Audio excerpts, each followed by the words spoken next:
people make jokes about spacing somebody, about shoving somebody out an airlock. I don't think it's funny.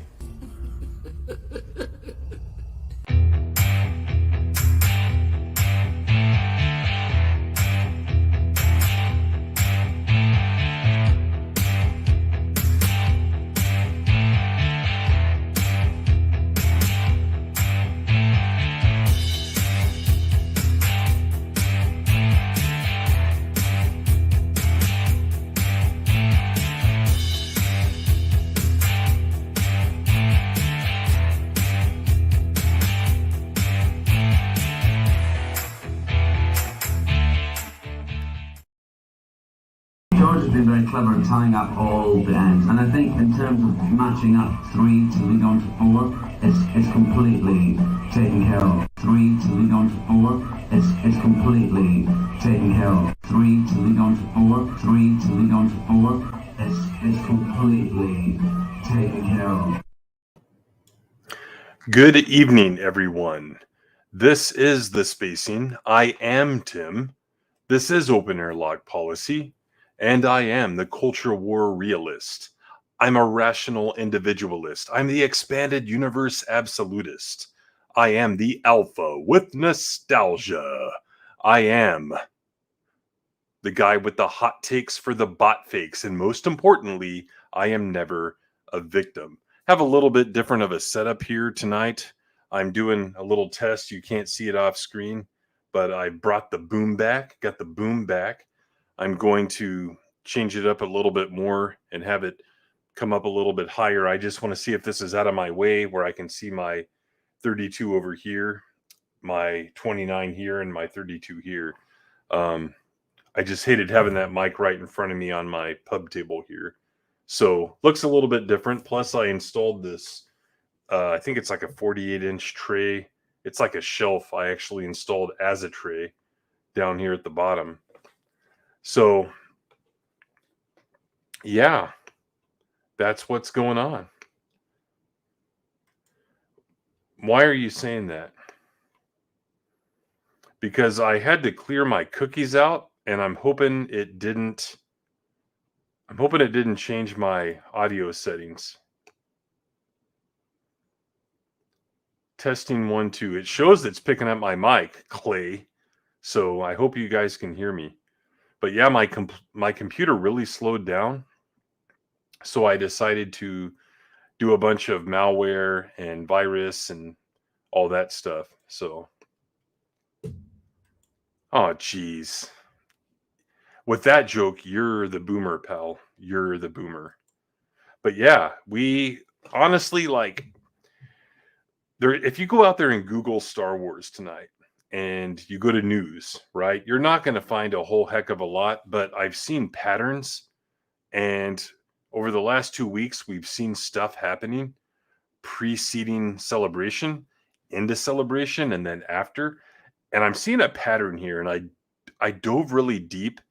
So I'm going to get into that once I get the guests on, and I want to get their takes because I have really, really smart people on my panel, and I think they'll be able to tell me if I'm crazy or not. So that'll be later. I've got some other stuff I want to hit.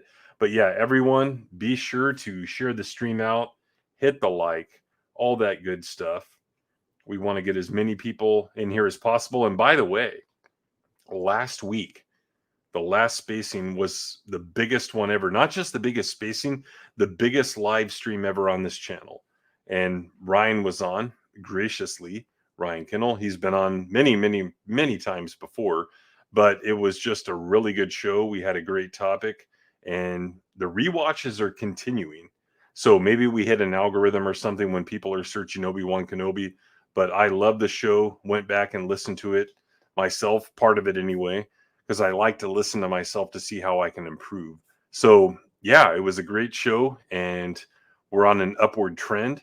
I want to go ahead and say thanks right now to Jeremy from Geeks and Gamers for the shout out in his video. And then, of course, as always, many, many times, John F. Trent from Bounding Into Comics referencing me in his article. He's done that before. But, you know, other websites and YouTubers pick up on that. And we get a lot of reach. And by the way, based on that, just in the last 3 days, I think I've done about 150 subs. Last 28 days, 200 plus. So we're 77 away, folks, from hitting 2,000. And again, I'm not this huge sub guy, because what really matters are views. You got to have views. Well, if you have subs and they have notifications turned on, then you get views that way, right? But it's all about the views. But we still want subs. So if you know anyone that would be interested, then definitely tell them to sub up, because we'd like to hit 2,000. That's the royal we. We'd like to hit 2,000 before my 2-year mark. I think my first video was like in late July of 2020. So we have about, I don't know, 6 weeks. Be awesome if we could hit 2,000 by then. It would be awesome. So tell some people. But yeah, thanks for all the support. In fact, you know what? All my fucking awesome members, let's go ahead and hit this right now. Let's hit this.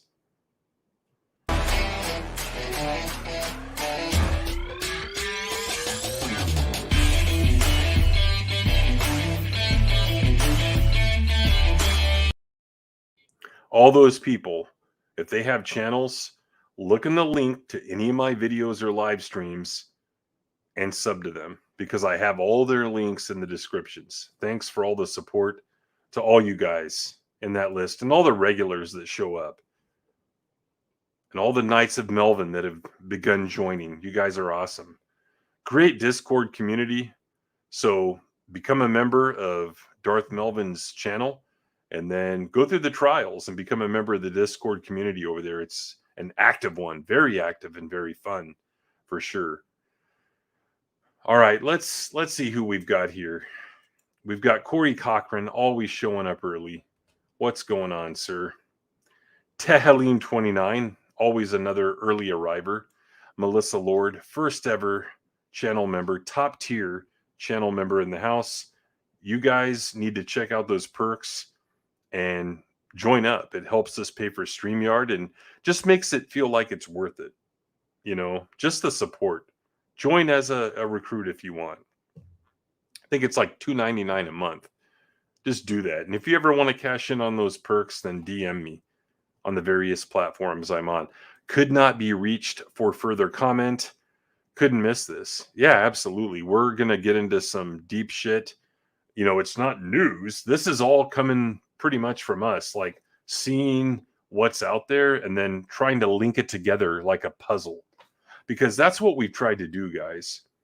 We have tried not to ride the wave. We've not tried to follow the trends. The only thing we've ever tried to do on this channel is present information to you in an entertaining way. We've not tried to grift. We've not tried to follow the trends. We've not tried to give you false hope. We've tried to tell you the truth in a logical and entertaining way. That's what we've tried to do. And I think we've largely succeeded. And I think it's run some people off, but it's also brought some people in, because I'll just say it right now, and I'm not blowing smoke up your ass. I think the people we have watching are some of the smartest people out there, because they understand what we're talking about. So thanks for always being here. You guys are awesome. Leif Larson in the house. That's not a Norwegian name at all. Member in the house. D. Garre is in the house saying evening. I think you asked a question earlier today on Twitter about whether or not the radio dramatizations are on CD. I think someone uploaded them to YouTube. So you should be able to go out there and find them on YouTube for sure. I'll try to look that up and send it to you. They're fun to listen to, like if you're driving or whatever. Good stuff. Steven Salcedo, old school film and gaming reviews in the house. And then we have, always an honor to have Prince Lethal, aka Lethal Lightning, in the house. We are going to have to space a bitch. We haven't done it in a long time, though, like in at least 5 weeks. So let's do it now. And you can probably guess the bitch it is. They go. Thanks for being here, Lethal. Justice for Porkins. Did something happen to Porkins that I'm missing? you know, because I don't pay attention to Disney Star Wars. I don't know. I think it's actually dark blue, but you can't tell. We had a whole conversation on this at dinner earlier tonight. We went to Mexican, and yeah, I think it's really dark blue, but I got it at Kohl's like 17 years ago, and I've had it ever since. But someone said this is not a real pub, because Kohl's will sell, you know, branded shirts from places in Florida. I think this place is supposed to be like in the Northeast somewhere, Sharky's Pub. But yeah, let's say back in black anyway. I don't want to say back in blue, because that sounds like I've gotten beaten up or something. Rhetorical Thrill, member of the channel in the house. The beautiful Rhetorical Thrill and the trivia champion, all-time champion in the house. Don't mess with her. She's got to go to bed. So thanks for dropping by, for sure. Thank you very much. And check out her channel. Lots of interesting reviews and a very nice way of talking. The Geek Blend, member of the channel, is in the house. Another channel you should check out if you like alcoholic beverages. Speaking of which, I got some woodchuck cider tonight. Very good stuff. Love me a good cider. There's E. Clay Thomason again, member of the channel in the house. Small Time Republic, the Pillars, in the house. And there's Prince Lethal using his own introductory language there. Joseph Wemp, how are you? Can't stay long. The book you read to me, it was Star Wars Dark Lord. Yeah, it's Dark Lord, The Rise of Darth Vader, the real canon. Excellent book. I read it, and then I'm like, yeah, that was pretty good. And then I went back and I flipped through it, and I'm like, wait, I see how it all connects now. A lot better than I initially thought. It really connects with Darth Plagueis. It connects with Cloak of Deception, The Phantom Menace. What are the books by Karen Travis? Republic Commando, which I'm going to read next, by the way, after I finish Legacy of the Force. So, yeah, Dark Lord, The Rise of Darth Vader by James Luceno. Expanded Universe Legend. Could not be reached for further comment. Loud and clear. Good. Yeah, because again, I cleared my cookies out, and my computer is awesome now. There's the man. There's Dan Blackroyd, a.k.a. Liquid Blake, another channel you should check out. He likes to talk about old movies and stuff. By the way, Blake, I'm going to do a Predator stream, not stream, but a podcast recording next month with those guys from Four Corners Podcast. They also talk about other stuff. And we're going to talk about Predator for the anniversary, even though we've passed it. We've all gotten busy in life and haven't been able to do it yet. So, but yeah, check out Blake's channel. Longtime mod and friend of the channel. The Sentinel is in the house. What's going on, Sent? I saw you in Darth Melvin's chat the other night. Another fun stream from the Lord of Destroying Shills. Raging Rhino is in the house. I don't know how long you guys went last night, but I know you talked about the news for like an hour. I was working on my video until almost 2 a.m. So I got it scheduled for 8 a.m. here, went to bed. So I have I know you guys were talking about the news for an hour, so no telling how long you went on the actual episode discussion. Freaking crazy, man. Trey Courtney in the house, our Southern California brother from another mother. What is going on, Trey? Another channel you should check out. Trey's reviews are unlike any others you've ever seen. Check out Trey. YouTube me, always showing up. Thank you for yeah, I mean, you guys deserve it, because if you're coming back, there's a freaking moth in here. If you guys keep coming back for a lot of the hot takes, it means that you don't necessarily agree with them, but you understand them. So thanks to everyone for always showing up and honestly, guys, push back. Like Timon's done it before, saying, "Hey, I don't agree with you. I don't think this chick actually has a nice ass. It's too small for him."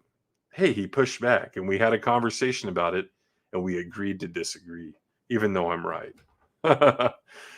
No, but he's disagreed about other stuff, and we have a conversation about it, like two gentlemen can. John 42 is in the house. The radio yeah, they are. They're absolutely on there because I went back and listened to a part to make a video or a short a couple months ago to make sure I knew what the fuck I was talking about, because I don't like saying stuff unless I know I'm right.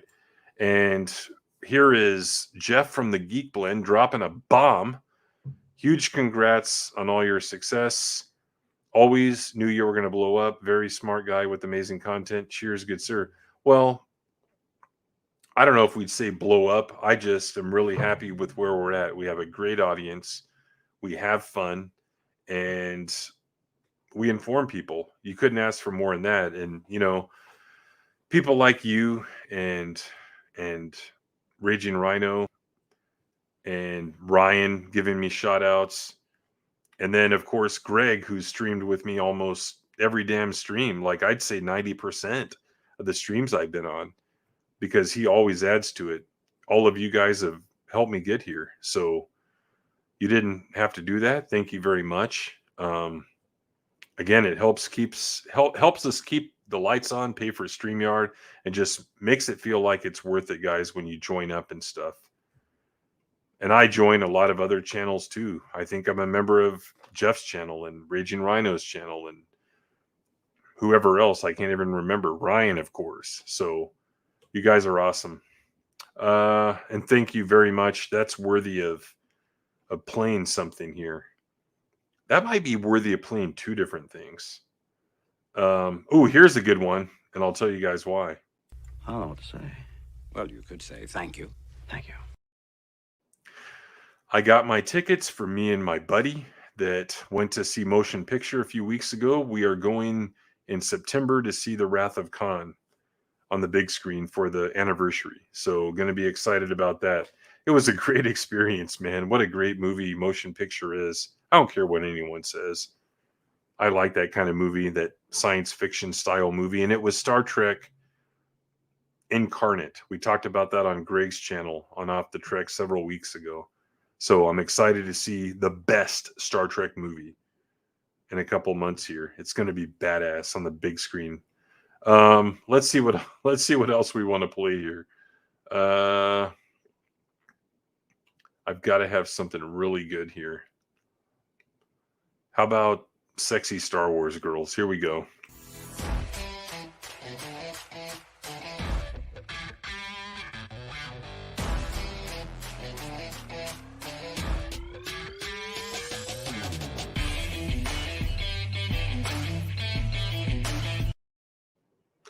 Awesome.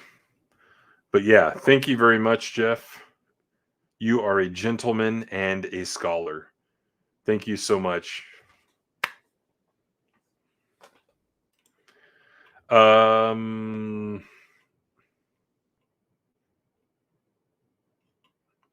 me scroll back up here. This thing keeps jumping on me. I don't know anything about Wade.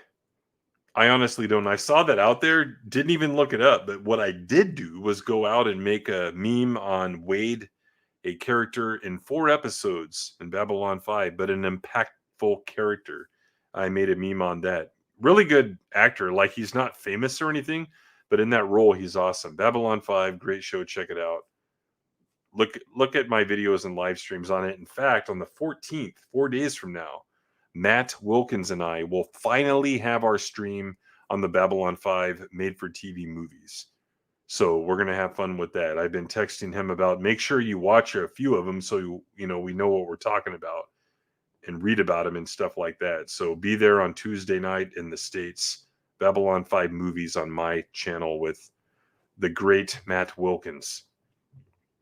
4 hours. I knew it would be long because, again, you guys went at least an hour on the news because I was in there talking shit in the chat before I left to go make my videos, record my video, which took like hour and a fucking half because my voice was, so I had to re-record several takes.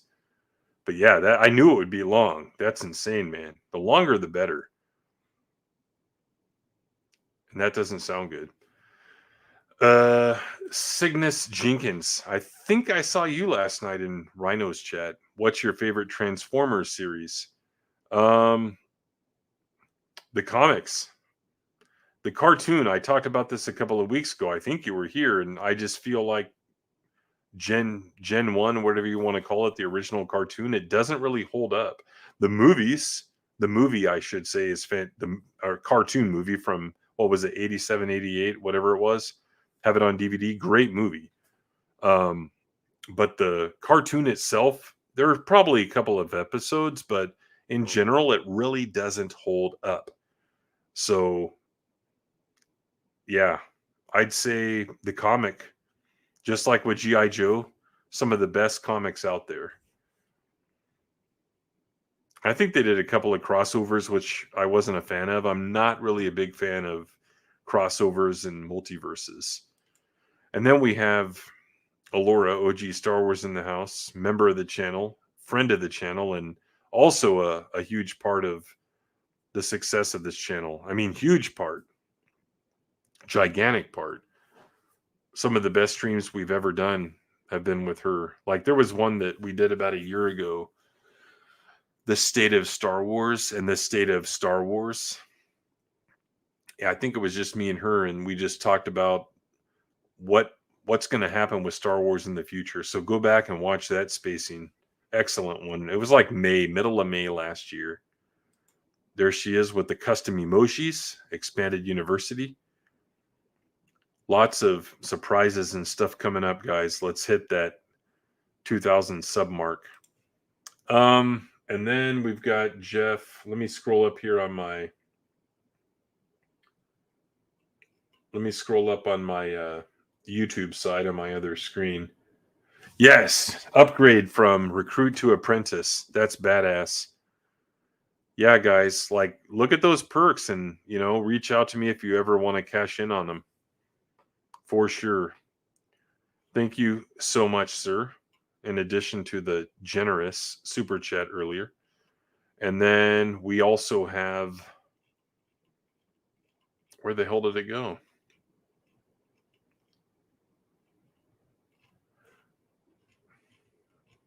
I guess it's once again StreamYard not showing the anniversary chats, but we have, speaking of the devil, Alora, 12 months as first class member of the channel. Here's to continued success, my friend.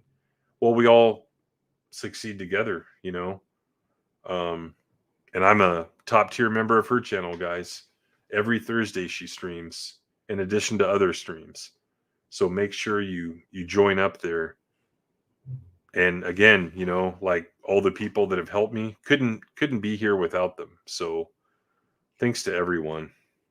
Thanks, Jeff and Alora. Let's see if we can play something else here. Let's do some Steven Spielberg and George Lucas. That's great. It's going to be great. That's going to be great. It's going to be great. That's going to be. Oh, man. What a great clip. That's from the Phantom Menace making of documentary when they're looking at a battle droid. Yeah, the longer the better. That's what she said.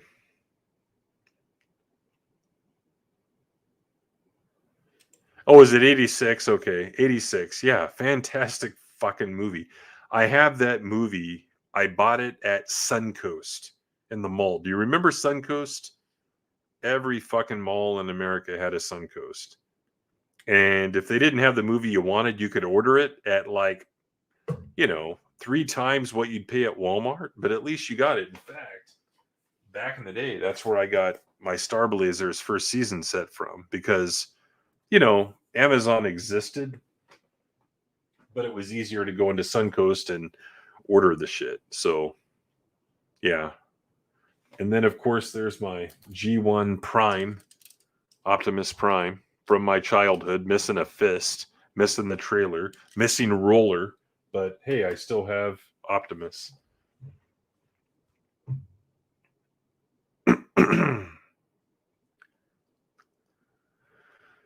Let me make sure I'm not missing anyone here. Oh, I see some others. The Fractured Filter EU guy in the house. FuchNorris, member of the channel in the house. Thanks for being a member for so long. Matooine in the house. You know, Mantooine is another Star Wars planet established by West End Games. Rebel resistance cell on that planet. I know the lore to the core.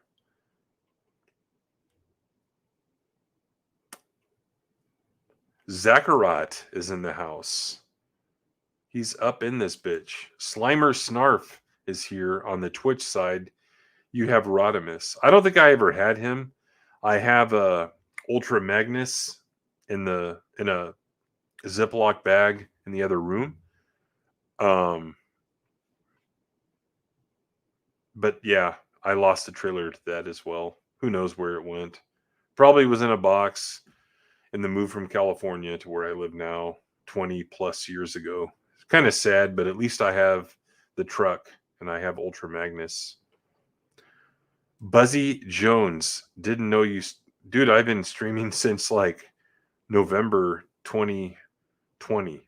We did 3 political streams, then we switched, to regular pop culture streams talking about Luke Skywalker after he reappeared in The Mandalorian back in December 2020. So yeah, the spacing every Friday night, 9:45 Central PM, be here. Stunning and brave Megatron working on commission while tuning in. And another guy to check out. Check out Stunning and Brave Megatron's channel. He does art. Sometimes chicks with big ass and titties, so check him out. I've watched his drawing streams before.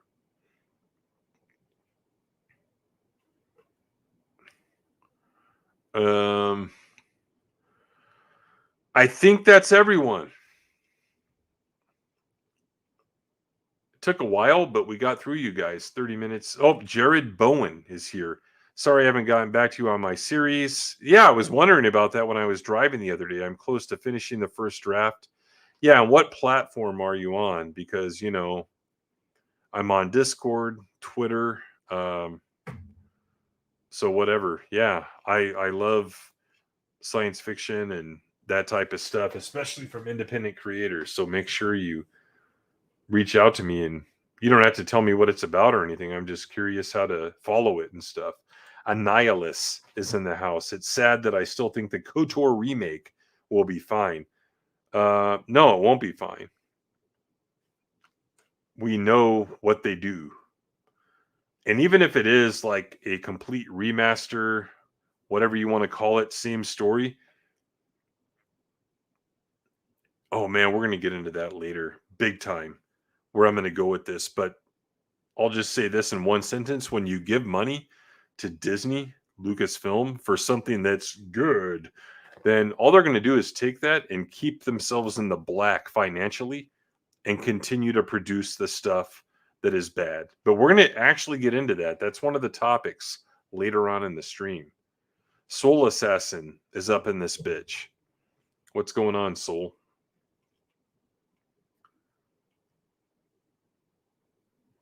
Yeah, I think we've covered everyone. That didn't sound good either. But we certainly had the ammunition. But I have all these links pulled up in my Brave browser. Pretty good browser, by the way. If you don't use it, then try it. BRAVE, lion logo, lion icon. It's a good browser. Let me check the StreamYard side. Okay, we're good. It shows all the people that have signed up. So, man, thanks to everyone. Chris Neville, Jesse La Quinta, Obi Locke, Frank Timothy, Rambo 380. All these people. You guys are awesome. Thanks for subbing. I have all these links pulled up and I see a pattern here. But before we get into that, I'd like to talk about what we talked about last week. And quite honestly, guys, let's gloat a little bit here.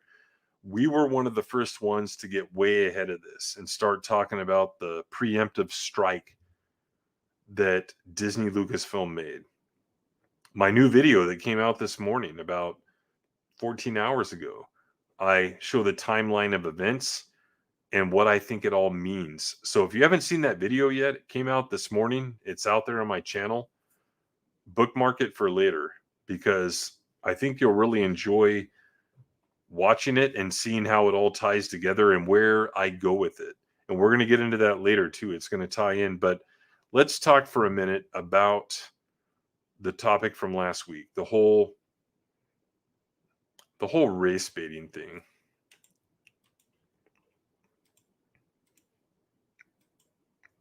So here we have the Christian Science Monitor.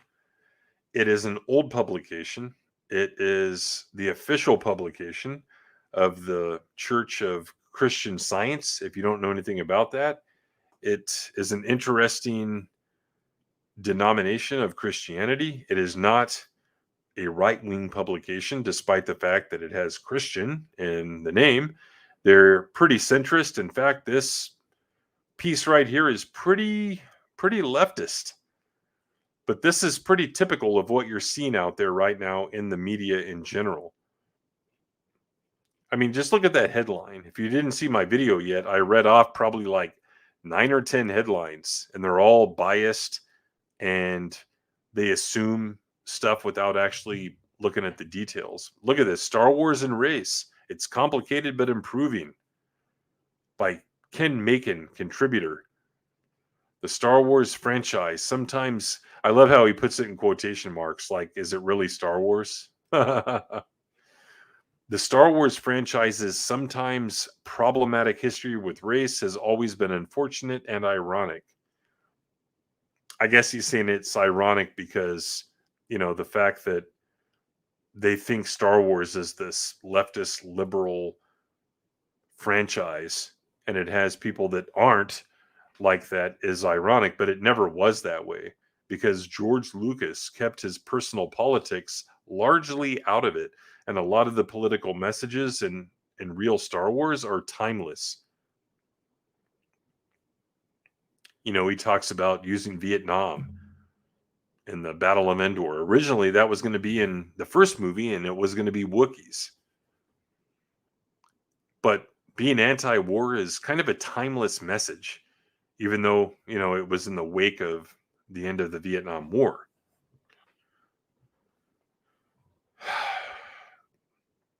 But this is the kind of garbage you see out there. It's almost like they carbon copy each other. The most recognizable voice from the stories is that of a black man, black and capital, because, you know, again, this is not a right-wing publication. And capitalizing that B is part of the left-wing playbook, the style book that New York Times and all those publications use. And yet, when the face of that villain was revealed decades ago, we saw the face of a white man. So I highly doubt that Luke Skywalker could have been born looking the way he did, right? And having a black father. I think he'd have a little bit different features, possibly. Correct me if I'm wrong. I guess it depends on how strong the genetics are. Or do they just figure, oh, it's another galaxy, cast a black man under the helmet? I have no idea what the hell that sentence means. Looking back on it today, James Earl Jones's voice, matched with Sebastian Shaw's face, felt like a twisted prequel of Get Out, the satirical horror film where black people's minds and bodies are suppressed and subverted by white people. What a stupid comparison. He had the helmet, he had the mask, he had the breathing apparatus. Of course he's going to sound different. Ken Macon. Ken making no sense.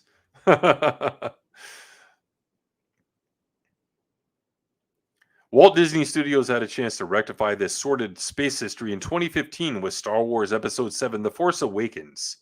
John Boyega, an up-and-coming actor, starred as Finn and wowed casual fans with his fresh face and wit.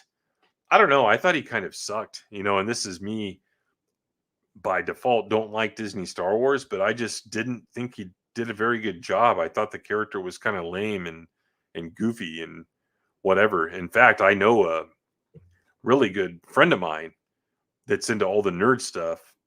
Like, he had added me to his Voodoo account, and he has like every freaking Marvel movie. He has every X-Men movie before the MCU. He has Star Wars, Star Trek, all that shit. Excuse me, that I can watch as like a invitee to his Voodoo account. And military veteran, Republican voter, black guy. And he said, dude, they should have cast another black guy in that role. That's exactly what he said. And I kind of agreed. I thought Boyega was just kind of lame. He just really didn't fit the role of a stormtrooper. So, all these people lamenting the fact that, oh, they didn't make him a Jedi. It's like, well, maybe they should have just cast someone else. Let's dial it back a little bit here. Maybe they should have just adapted the expanded universe and given fans what they wanted. And then just as quickly, the dark side appeared, specifically the ugliness of fan backlash. Bullshit. You might have had a few people here and there saying something, but we loved Lando. We loved Mace Windu. I remember people being excited as shit that Samuel L. Jackson was going to be not only a Jedi, but pretty much the co-leader of the Jedi with Yoda. People were excited about that.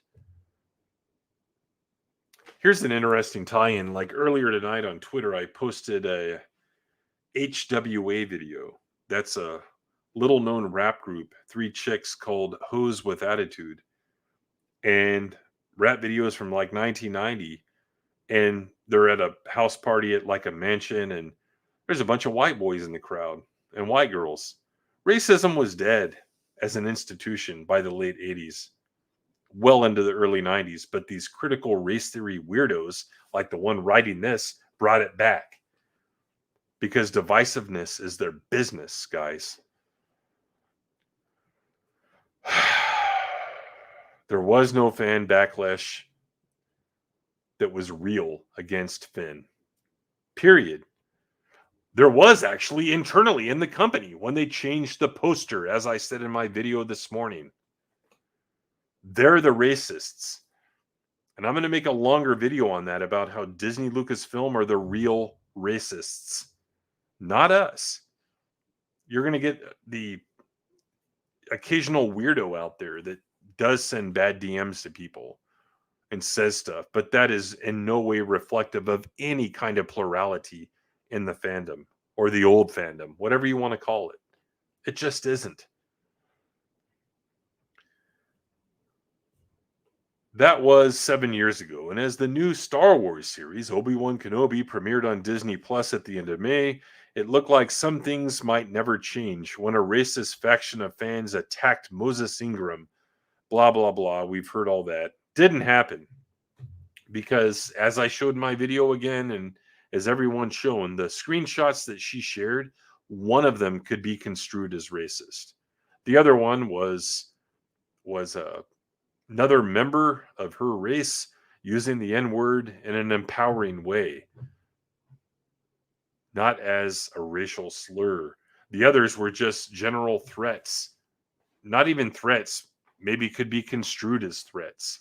If that's the worst you have, wow, why wouldn't you share the worst if that's not the worst? You stupid bitch. Knights of Melvin in the house, finishing my review for the Reva show. That's great. Pop it in to say hello. Finn was overrated. Disney Star Wars is trash. Totally agree. And I hawked your Discord server earlier. You can't just get in. You got to go through the trials to do that. You've got to become a member of the channel. a sub to the channel. So make sure you're sub to Knights of Melvin.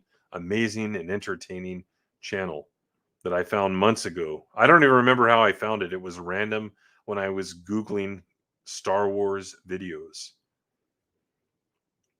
Thanks for swinging by, Melvin. Darth Melvin. Let's see who else we have here. Benzo's in the house. Star Wars Mansplained. We've got all the knights showing up. The Knights of Melvin. GB Luke is in the house. Let's see what you guys are saying about this topic here.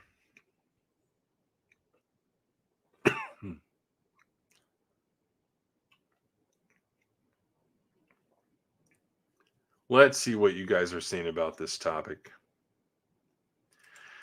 Laura says James's voice was selected because of the suit. Yeah. This article is BS. And this is just one example, guys. There are dozens out there just like this. You can see the headlines in my video from this morning. Bullshit is what they are. Billy D was one of the coolest people on the planet. Not coolest black people. Yeah, I mean, no one even thought that way. When I was a kid, I loved that character. I loved the cape. That's a really nice cape. It's got, you know, like the inside liner and all that stuff. In fact, when I tracked down his novels in the early 90s after I'd read Heir to the Empire, I'm like, I've got to find every Star Wars novel. I found the third one first. Lando Calrissian and the Star Cave of Thonboka. I read it right away because you can kind of read that one and not have to read the other two necessarily, because I loved that character so much. He plays cards, card player, gambler, scoundrel. You'd like him. He runs a city. He has a lot of money. He gets the girls, the ladies. Badass character. No one even thought that, it's a black guy. Good or bad. No one thought that. If you did, you're the exception to the rule. Mike Likes Tacos, member of the channel, in the house with the Empire's ass emoji, which is a cosplayer of Mara Jade. No, she ain't the first black. In fact, I have this meme that's old, that's many, many years old. And it is of a headline from I can't remember which outlet, but they're saying Sonequa Martin Jones, whatever the hell her name is, from New Trek, how does it feel being the first black lead in Star Trek? And then it has Cisco doing all the question marks. I mean, these people are nuts. Do they not actually know their own history? Or are they actually relying on new fans to not know this stuff or ignore it on purpose?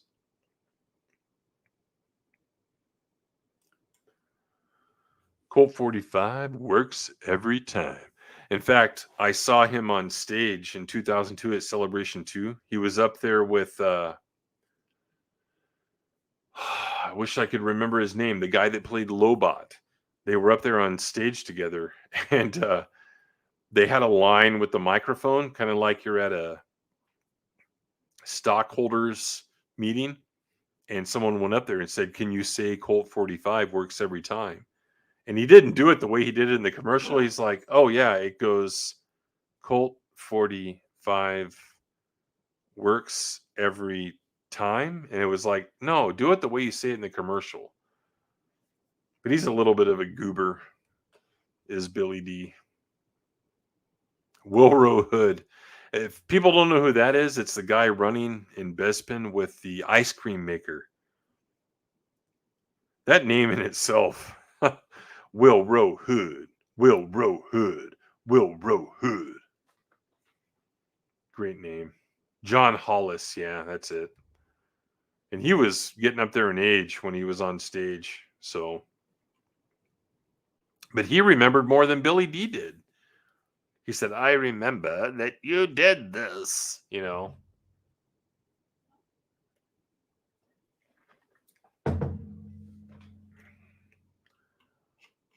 All right, let's keep going here because let me find the bullshit paragraph.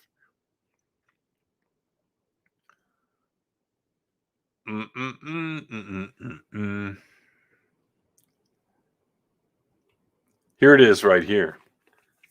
Certainly, there have been black characters in the Star Wars canon. Mace Windu and Lando Calrissian come to mind. The concern for black fans of the series is the second fiddle roles that those characters have played. Hold on a minute. Let me ask you something. Do you think that Lando Calrissian is a second fiddle character when he piloted the Millennium Falcon and destroyed the second Death Star, made a general? Do you think that's a second fiddle character? And then Mace Windu, second only to Yoda in the Jedi Order. Very high up in that organization. Very visible in the movie. A lot of lines. He wasn't a background character.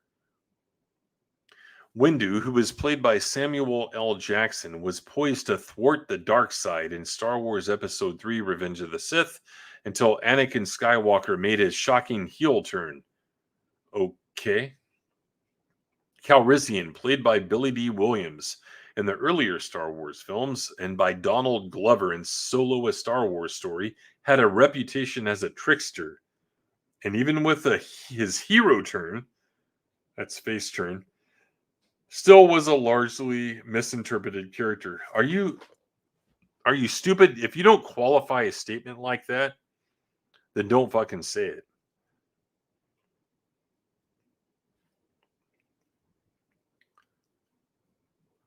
And then they go on about how Ms. Ingram, which I called her respectfully in my video, went on about her racism. It's funny how we're talking about this in 2022. And we weren't talking about this in 1981 with Billy D. or in 1999 with Samuel L. Jackson. You know why?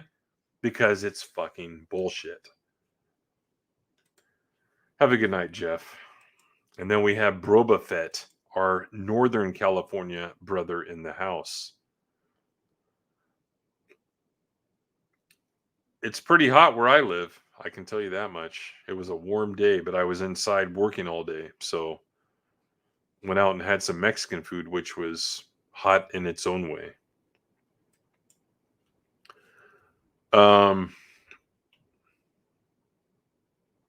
That's pretty much the article, but Ken Macon is the article writer. It says Ken Macon is the host of Making a Difference podcast. It surely ain't Ken Making Sense podcast, because this is one of the worst pieces of shit articles I've ever seen. Ever. Good grief. People are stupid.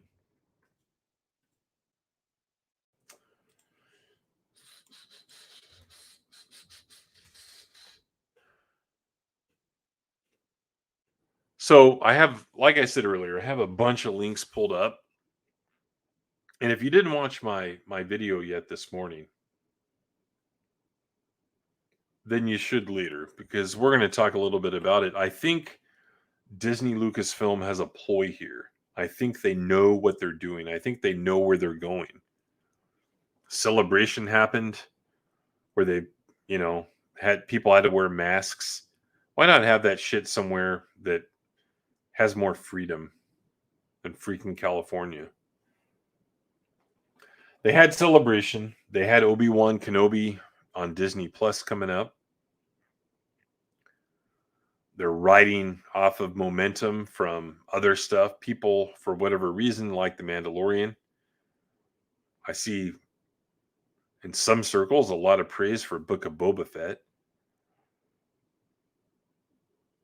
So they think they're riding on some momentum. You had the Variety articles, and that's what people are forgetting. A lot of this stuff that we're seeing this week and last week, go back to the Variety articles, which we're going to do, and you'll kind of see a pattern. They're trying to rebrand the product and the name, not just of Star Wars, but of Disney Lucasfilm, period. And I think part of that is, at this point, fuck the old fans. They think that it's not worth trying to please them. Let's build for the future. It's really interesting. If you go to the Star Wars account on Twitter and you go to their replies, you'll find where they've replied to random accounts who have in turn replied to one of their tweets. You know who they are, the Clone Wars avatar people, those people. And they'll say, oh, we're glad you're part of the family and this and that and yeah. But they're not replying to anyone else. Anyone else at all that, doesn't pledge their support and their undying loyalty and praise upon the new stuff. It's really bizarre. So I put forth in the video, I think they are trying to get rid of the old fans, or at least not giving a shit about them, and then trying to build for the future. And what do the younger people want? What does the younger generation want? Or at least what are they being indoctrinated to believe in? Well, pronouns and bio and feelings and happy endings, no pun intended. Stuff like that. So I think that's where they're heading to. It's like, forget Star Wars. You look at world politics and you think about the replacement theory. Same thing's happening here. If you read all those articles and interviews, there was a slew of them from Vanity Fair. They're pretty much telling you that they're going to rebuild the brand, the product, and the fan base. And we're going to look at some links here that support that theory. All right, I've got some guests in the back. Let me figure out who I'm going to bring in first. I think I'll bring this one in first because reasons.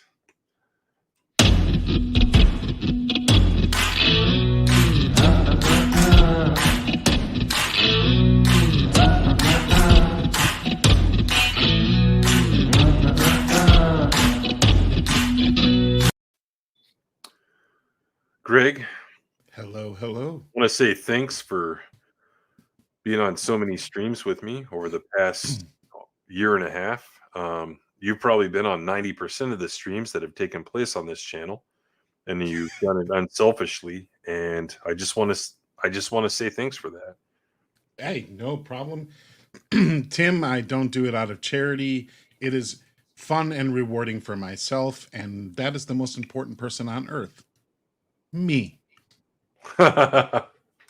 Well, to you are, right? So to everybody, their own self should be the most important. Oh man. So you've been kind of quiet this week. Is everything going well? Have you been playing games or? Yeah, I've been playing a little bit of video games. Anything particularly special. Just some stuff going on in the personal life. Got it. Yeah. Yes, small time. I am going full rand. Nice. See, he remembers. They remember. Mind meld.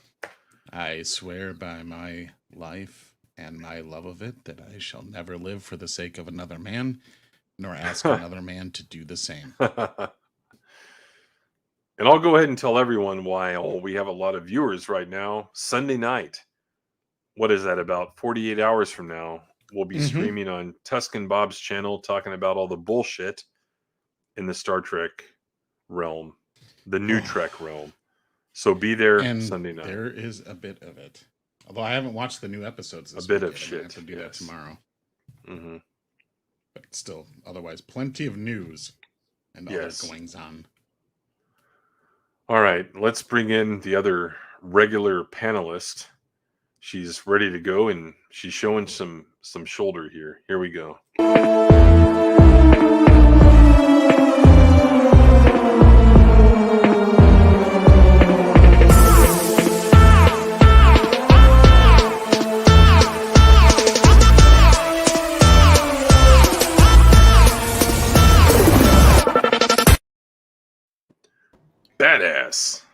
Hey, what's up? And all I want to say is Tuscan's lives matter. That's how it goes. Tuscan lives matter. You guys get that clear. This one anyway.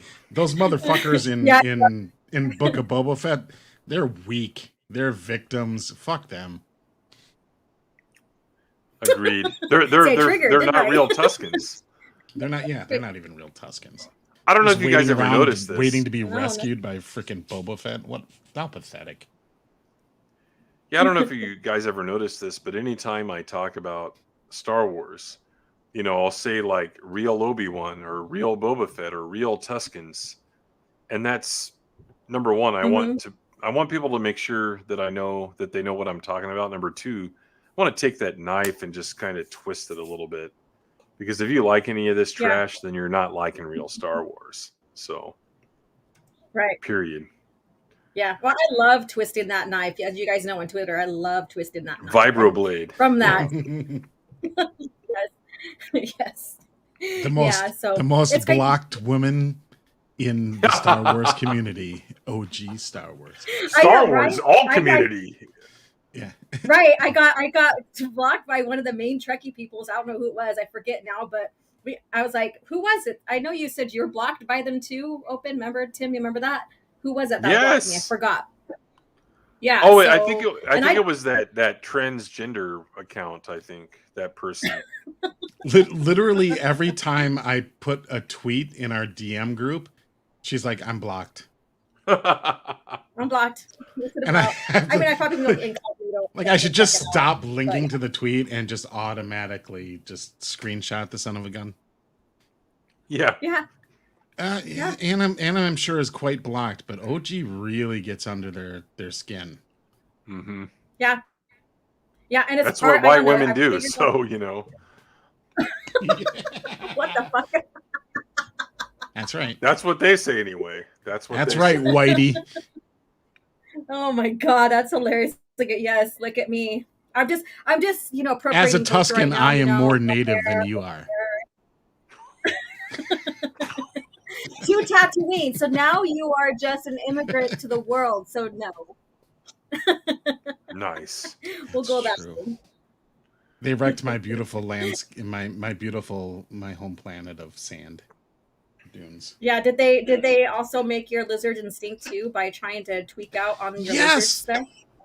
Yes, they tried this weird experiment to merge that with spice, and it was an utter failure. It killed like 80% of the people that tried it. But before they realized that they had exterminated the entire race of magic mushroom lizards, and now the Tuscans were never able to build another stick again. Jeez, it's tragic. It's tragic. I want to say something about that. Hashtag Tuscan Lives Matter. We need to make an avatar. Another night at Melvin DVS Lords in the house. Thought I saw someone else. Tommy Studmuffin is here. No, he doesn't get any money. He sold it, dude. He sold the whole shebang. Mm-hmm. All he gets for the price he got. Remorse. Yeah. And I do want to announce something here, though. You know, before we really get into anything, serious, is that my people, the Tuscans, have decided to make Wade an honorary member of the tribe. Okay. Even though he tragically passed this week. We all right. His what the hell is up with this Wade? Who the hell is Wade? I don't know any Wade. I have no idea what you guys are talking about. He was in the last episode. He died. Well, I wouldn't know what was in the episode because I don't watch this shit. Well, you would have known had you watched Casual Rage, but Well, I was trying to make a video, so understandable. Poor Wade died a meaningless death in trying to shoot Reva from his snowspeeder. And she used the force to throw some luggage at his ship and blew him up. So they were on a snow planet? No. No. They it was weren't. a water planet. It was a water planet. But So then it was Sea Speeder. Sure.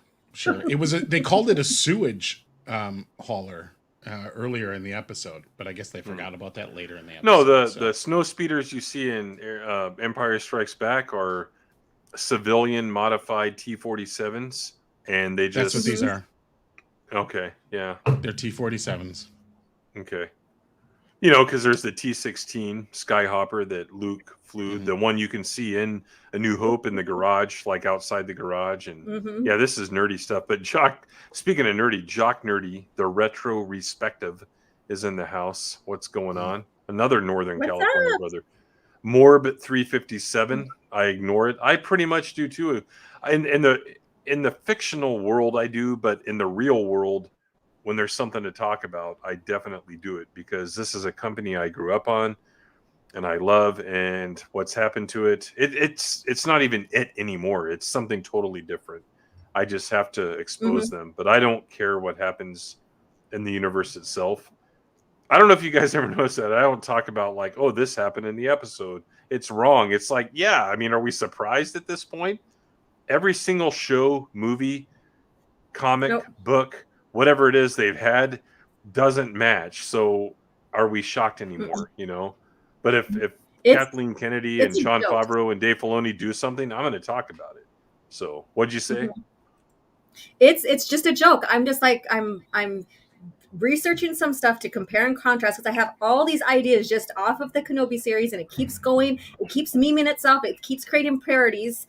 And so when I'm doing research, I just have to laugh at everything, because it's, you know, expected now. There's no continuity. There's no respect, nothing like that. And it's just a joke.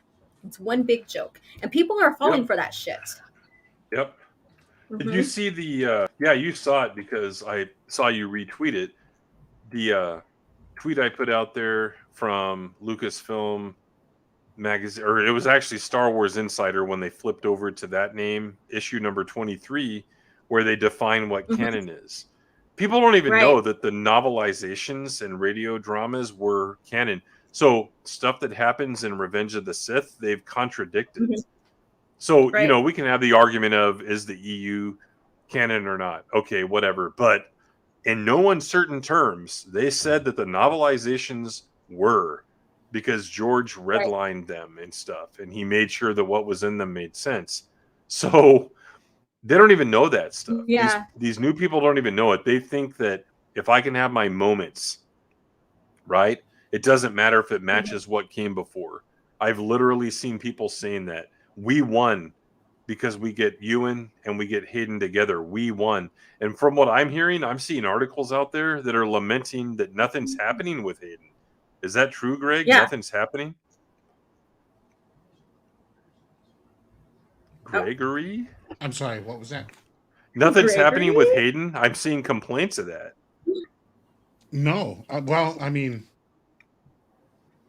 Hayden was on screen for like 8 frames as a hallucination. So what about in the back to tank? Is that him?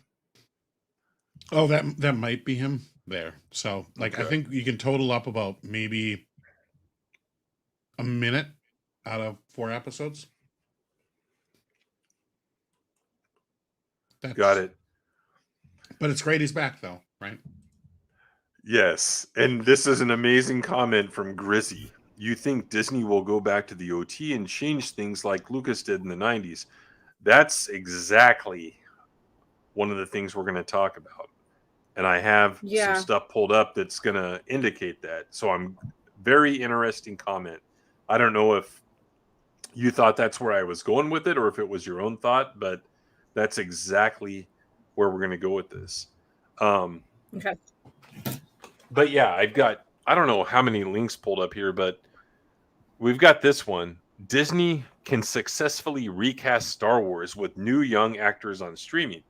So this Mark Hughes guy from Forbes, he's responding to that one of the Vanity Fair articles, and people misunderstood what she was saying about Alden, whatever the hell his last name is. Eichenreich, is that how you say it? Whatever it is. Aaron Reich or something like that? Aaron Reich, yeah, whatever it is.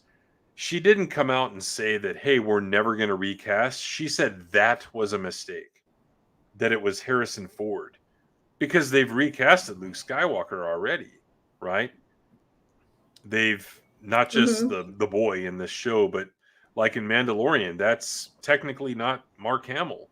So Yeah. this whole article, he talks about, hey, they can recast successfully. And then you go to the very end and you find out that he's a Disney shill. So shocker. And then this is what's interesting. I think there is a huge windfall of popularity and potential to be found in the seemingly taboo suggestion to recast and tell stories about what went on between, blah, blah, blah. And I would bet money on recasting or even a full reboot of the original trilogy. And again, this is just a guy speculating, but it means that he's open to it, right? Well, then you pop over, there's the Vanity Fair article. Then you pop over, this is from today. It was from 4 hours before the stream started. Why? And this is a Cinema Blend, not not some random website. They're pretty big. Why Disney will probably end up rebooting the original Star Wars trilogy. This is something that feels like it'll happen. So, do I think they're going to reboot it and make it woke? Yeah, but here's what I also think. They'll reboot it, right? And they'll tie in Rogue One people. They'll tie in, we got to show Poe Dameron's parents. They were in the rebellion now, They'll tie in the fat guy's mom, the fat pilot's mom. Can't even think of the character's name. They'll tie in Rex they'll even tie in Rex where Nick Vance. Snap or who was it? Mom? Snap Wexley, yeah. Yeah. Sorry, OG. Yeah. Yeah, that's okay. I completely agree with you, Tim. I think that's what they're going to do, is because they are so invested of interlacing and interweaving all their new shit into the old stuff. Like they're obsessed with doing that. So you'll have Ahsoka in the background somewhere during one of the things. Yeah, she'll be at the planning meeting for the Yavin. Not for Yavin, but in Return of the Jedi. Where worse. Hamill comes in, and then like Luke comes in, and you'll see like Ahsoka kind of like hide into the background or something like that. Even worse. No, she'll be at the pyre. She'll rescue him off the Death Star with Vader, with Anakin, and then she'll be at the pyre Luke with won't him. be able to physically drag Vader, go. So Ahsoka's gonna just pick him up by herself and like carry him over her shoulder to the Imperial shuttle. Yeah, she'll be disguised as like one of the Death Star gunners, that have that whole like clamshell helmet, And then they'll redo the scene, and like instead of looking at Luke and saying you already have, he's gonna look at Ahsoka and say that. Yeah. That's great. But this isn't a coincidence that you're seeing these articles coming out. Now, am I saying that Disney Lucasfilm went out there and, said, hey, publish this article, right? To see if we can get a feeler for how people feel about it? Maybe, but it's more this about... is a trial balloon. It's a PR trial balloon. You think that's what it is, and it's not just these shill writers. That's what they want. No, because look at how coordinated everything has been in the media in the last few years. All the way from politics to pop culture. Yeah. They have no credibility, not a shred of it left, because it all seems to be a top-down, orchestrated, manufactured AstroTurf pile of bullshit. All of it. Everything that they're reporting on all the way through. Like every major trial. You follow the act, you watch the actual thing, Kyle and then Rittenhouse. You see the headlines. Rittenhouse. Yep. Yeah. I mean, if that trial wasn't televised, they'd be still publishing articles right now about how he crossed state lines with a weapon. Mm-hmm. They'd still be publishing that shit. But I'm going to add to this. So not only media, but when you look into the history of the company, that little Galaxy's Adventures cartoons that they were doing over the movies. Oh yeah. Yep. And those little bits they were doing. That was the General beginning Leia. of seeing, that's the conditioning. Yeah, that's the conditioning of the reboot. They use that as a way, and this is how I've seen it from the start. They use that as a way to see how well people were going to respond to it, and if they can actually do a reboot. So that was kind of like a basically grooming everybody for this reboot, and seeing how they would respond. That's how I see that, and I still see it as that today. So yeah, I totally agree. But that's interesting, Greg, that you think that. Now, the other possibility was that these writers, that's what they want, because they've got people fully on board with the direction that they're going. And again, I think they have momentum. I don't think it's hugely successful, but I think they feel like they have momentum. And it's Obi-Wan Kenobi. And here's what's interesting. They're just laying the groundwork. Yeah, but they're very arrogant, because there are some outlets that have had the balls to criticize the show. Was it IGN or someone criticized the show after the first 2 episodes, and I was kind of shocked at that. But I feel like it's either what you said and what I initially suggested, that they're actually paying them to go out and put feelers out there, or it's that these writers that are supposed, Star Wars fans, Disney shills is what they really are. That's what they want. So they're publishing that and thinking that, maybe they'll get something going and then Disney Lucasfilm will pick up on it. I don't know. But either way, I see it happening, because what's interesting is if you go back to the Vanity Fair articles, and I have this one pulled up because it's about the reboot stuff, and I was going to show exactly what she said. She basically said, and this isn't another article I have, we need a new trilogy. We need a new what did she say? We need to create a whole new saga. And this is just from 2 weeks ago. We need to create a whole new saga. That's what they're trying to do. So, and when I made that video this morning, I hadn't even seen this, but it lines up with what I said in the video, that, hey, they realize people like us on this panel, we're not going to like what they're putting out there. And they consider us the 50-somethings, right? Even though we're all 40-somethings, except for Laura, she's still at 20-something. But the point is that all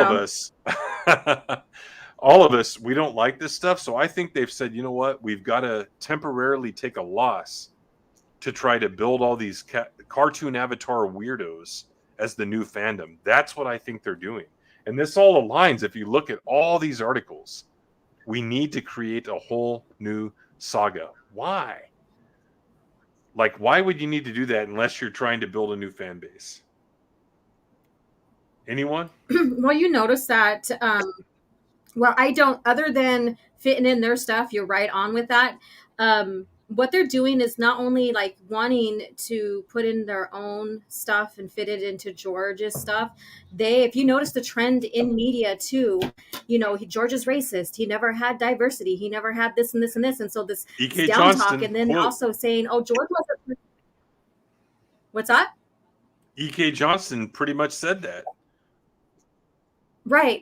And then, on top of that, then them saying, as what else would I was going to say after you interrupted me? But that there's that thing of like degrading George on his work, whether, he's not perfect, he retconned a lot of his stuff to kind of make, to defend their stuff. And also the diversity card. So they're really downplaying George so that they think that they're fixing and convincing their fans that they're fixing everything, when in reality, George is the one who made all this and made the continuity, made the world building. Was there anything to fix? No, that was the vision of in his head. That's what he wanted us to see. And everything that came and expanded off of it was off of his visions with guidelines and all that stuff. So when you see the so quote unquote decanonization of the EU, that was another huge hint. They're not going to honor what George put out. People just thought, oh, well, they just wanted to clear the slate for their continuity, which, okay, whatever. But then that's also, like I said, the precursor. There's a lot of precursors there to them rebooting everything. And people failed to see that. Yeah, and the Galaxy of Adventures tells you what you need to know. It's General Leia. Mhm. Where's Right. General Riken? You know, she's a freaking princess. She's not a general. Yeah. It's unreal. Yep. Yep. So this is it, you guys. I said this last week on Coffee Chat when we are kind of discussing the same thing. We're all on the same, idea plane of what's going on, what we see without even talking with each other about it. But I even mentioned this, we're going to see the reboot of the OTPT. It may not be in our lifetime, or maybe it will be, but we'll be a lot older. And a lot of these future generations will be conditioned on like, this is okay. This is a nihilism that we're seeing going on in today's society, where everybody has to be like, oh, my safe space, or oh, we're we all have these feelings and we got to whatever that is going on, they're inserting that in there and saying that we have to like honor PTSD and what people are feeling and all this other stuff, Yeah. when in reality George's story is about happy endings, about coming from the evil, overcoming even personal struggle inside, and emerging as the hero of overcoming. And then that's the thing, that's what we need to teach our kids even today, is overcome and triumph. Even if you don't win, triumphing still and learning that lesson. Even if you fail, learning that lesson. And that's they're totally taking it the opposite direction. Agreed. So. Yeah. Mm-hmm. You see this paragraph here where they're talking to her about Taika Waititi. Like, why do you bring in a guy that says, what is the quote, Greg? I'll ruin your mythos in a minute, or something like that? Yep. Yeah, why would you bring... And then he added baby at the end of it. I'll ruin your mythos in a baby, yeah, I'll ruin your mythos in a minute, baby. Why would you bring that guy in unless you're wanting to do exactly that? You know what I mean? Like, you're fired. If I'm the owner of Disney Lucasfilm, if I'm the president, you're fired. You don't tell that to our fans. Like fuck you. No, he's the exact same ilk that Rian Johnson comes from. So, like, if you think, if you're one of those people that are hoping that Disney's going to somehow turn the corner and get better, Taika Waititi is Rian Johnson. Same mentality, same attitude, same disdain for what came before. All of it. Except he has threesomes in public. That's the only difference. Yeah. Yeah, Trey's right. He's a hack. That's what these guys do. Let's come in and do this, let's do something like totally different and wacky and something people wouldn't expect. That's not what we want. We want what we want. And, the point I made in my canon documentary over a year ago was, why not adapt the EU? Because here's the thing, if you adapt it, it wouldn't be a surprise. You already know what happens. But the people watching it that would appreciate a good adaptation would appreciate it. The people that haven't read the EU would appreciate it because it would be a surprise to them. So either way, it's a win-win. So the fact that they decided to do what they wanted to do tells you all you need to know, and bring in shitheads like J.J. Abrams, who they had to beg to come in because he didn't want to do it. I think he initially told them no, and they probably had to pony up a bunch of money for him to do what he did, then to walk away. Then they bring in Roundhead, and he does what he does. Then they bring JJ back. Just awful across the board. But look at these other headlines. Right. Here's CNBC. Star Wars is mostly TV now, and the Disney franchise's often fractured fan base is cool with that. So no. Another article pushing that, hey, this is good stuff. Go ahead. Well, I can't speak for the fan base. I can speak as one of the fan base that's fractured, that is not cool with it all being on TV. Because we're getting in these seasons, 6-7 episode seasons of Star Wars, is a convoluted, drawn out disaster of a plot where they're just extending things to make a certain number of episodes. It's not a good story. This last episode can be completely skipped because it essentially ends at the same place it started. Nothing new of significance came from it, other than poor Wade, getting offed. What the But hell it was is up completely with Wade? skippable. Sorry. What is with Wade? The reason I make Look at- okay, so he's fun of Wade. You are starting to cross over to the Disney side for wanting Wade. Yes. I find it funny because Wade, I look at it as my love of Wade is similar to Mr. Van Sciver's love of Rose Tico. It is not genuine. The thing with Wade is in this episode, he's a complete nobody character. He has like 2 lines of dialogue, like 50 seconds of screen time. He's a complete nobody that gets offed. But at the end of the episode, they have this long, drawn out, like sad scene where everybody's like upset about Wade getting shot down in his speeder. And when you're watching the actual episode, you're looking at it going like, are we supposed to care about fucking Wade? Why? He literally just said, he called it Fortress. What did he call it? Fortress Inquisitorius. Inquisitorius. Yeah. Yeah. And he just had a couple throwaway lines.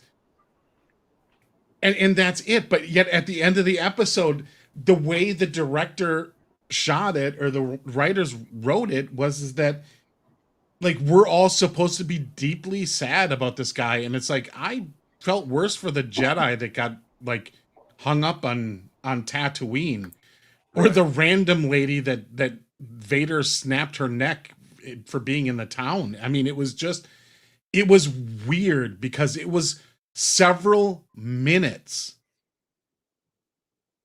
and it just felt so out of place. And like we're really supposed to care about this character for some reason. And I find that fascinating. I'm like, okay, Disney, I'll care about this character. I'm upset you killed him. Right. So it's a meme. But I just found it really odd that we're supposed to care so much that this one dude died. Yeah. Do you think that they did this because, like when we see A New Hope, we have like Porkins dying and, Biggs and all that. So there was really no, time for mourning. And then also like Luke was the only one that really mourned for Obi-Wan, and Leia really didn't have time to mourn for Alderaan. Do you think that that's what they're trying to do? Is like, oh, well, we'll give them time to mourn for Wade, even though the people have no idea who this guy is. And even though we know that he's a quote unquote rebel or whatever they call him right now, and that he's going to give his life, and death is probably most certain because of the type of profession he's in. The problem with that is like, most human beings who are not psychopaths can understand when they're watching something like a action movie or a war movie where people get killed. Mm-hmm. We don't need to see the scenes of their funerals and stuff like that unless it specifically ties to how the main character is reacting. And the main character in this show, the main characters didn't know Wade from anybody else. So, and we didn't know, the audience didn't know Porkins from anybody else. So we don't need to see these drawn out, everybody fucking moping around and sad over these characters that died in a major battle. Because like, how long would every war movie be then? It's important in a war movie. Like, imagine like you're watching Saving Private Ryan, and spoiler alert, a lot of people die in that movie. We're only concerned, and they only do the scenes in that movie where characters die when their close friends and comrades are around them. They're the ones that we feel their pain with them because we've been on the journey with them as they're making their way to go find Private Ryan. Imagine like in that opening scene in D-Day in that movie where we stop and like mourn for every soldier who got shot and killed coming off those boats. Yeah. Question. Was Wade overweight? No, he was a little skinny guy. What's with the comparisons to Porkins then? I don't get it. Right. Well, the comparison to Porkins, it was just a character that had like very little dialogue and he blew up. I mean, okay. Well, maybe it's not a particular love of Porkins. It's What'd you say, Laura? Porkins basically is a George Lucas era character. And so probably that's why people are like, what about Porkins? You know, they didn't give a shit about him. But if you notice something too, and I'll go back to about deaths and stuff, what we were talking about here. When Luke Skywalker died, or Jake Skywalker in their trilogy. And then, then people are like, talking about that and stuff like that. And, people are like, even with Han, and he didn't really get a funeral as well. And those are main characters, right? Those are like established legacy characters. And then so when people are complaining about that, who really loved Han and didn't like the fact that he died and Luke died and stuff, then we had people who knew the EU and they were like, oh, we love the EU and blah blah blah. And then they were like, these are like those ones that are fence sitters, are basically they just like anything named Star Wars, or called Star Wars. And they're like, well, what about Akbar when he died? They didn't really give him a service, because, you find about his death in, I think, a short story. But then it's also mentioned in, I forget the novel, A New Jedi Order. And then so wait, what happens? What happens? When Admiral Akbar died in the New Jedi Order. I think that was I think it was off screen in Destiny's Way. Was it? Yeah, it was off screen Destiny's Way, but I think there was a short too that talked about it or had it. Oh, okay. Yeah. And then so they try to use that as counter. It's like, oh, well, the EU didn't do it, blah, blah, blah. I'm like, they still mentioned it. It was off screen, but they all paused for him because they were all in a meeting when they found out. They all paused for him. And then the story went on, but it wasn't something that they sat there for like 5 minutes. They were in a meeting and it had to do with, what's going on in the galaxy and stuff. And they had to stay on task. And that's a way to write that if you're going to mourn a legacy character, because Akbar is a legacy character. So it wasn't bad at all. And he's a character that interacted with our main characters and knew them well, right? Yes. Exactly. So, it's a little different than some random jobber that we just get introduced to. Jobber. 20 minutes ago. And then he's dead and we're supposed to feel like really, really awful. And it's like, I'm sorry, I just don't. Because I've seen Star Wars before. A lot of people die in these battles. It's pretty obvious. Like, do you think anybody on Leia's ship lived? Mm-mm. No. Like Vader comes in and he fucking starts killing people. Like, well, either that or they were sent to some labor camp or something. Right. Yeah, I'm pretty sure he killed that one guy who was choking. I don't know. Yeah, it wouldn't be like, Reagan's attempted assassin. Let's just let him out of prison, and let him profit by making speeches and all that shit. Anyway, totally different topic there. Well, then you have this one. Kathleen Kennedy is wrong. Star Wars should replace its original actors from CBR, of course. CBR.com trash website. So there's a pattern here, guys. Like, that's all there is to it. And then, our friend from Inverse, Ryan Britt, as always, writing the Star Wars articles. I don't know why I can't see the headline here. It's because of my dark mode and Brave, I guess. Let me refresh.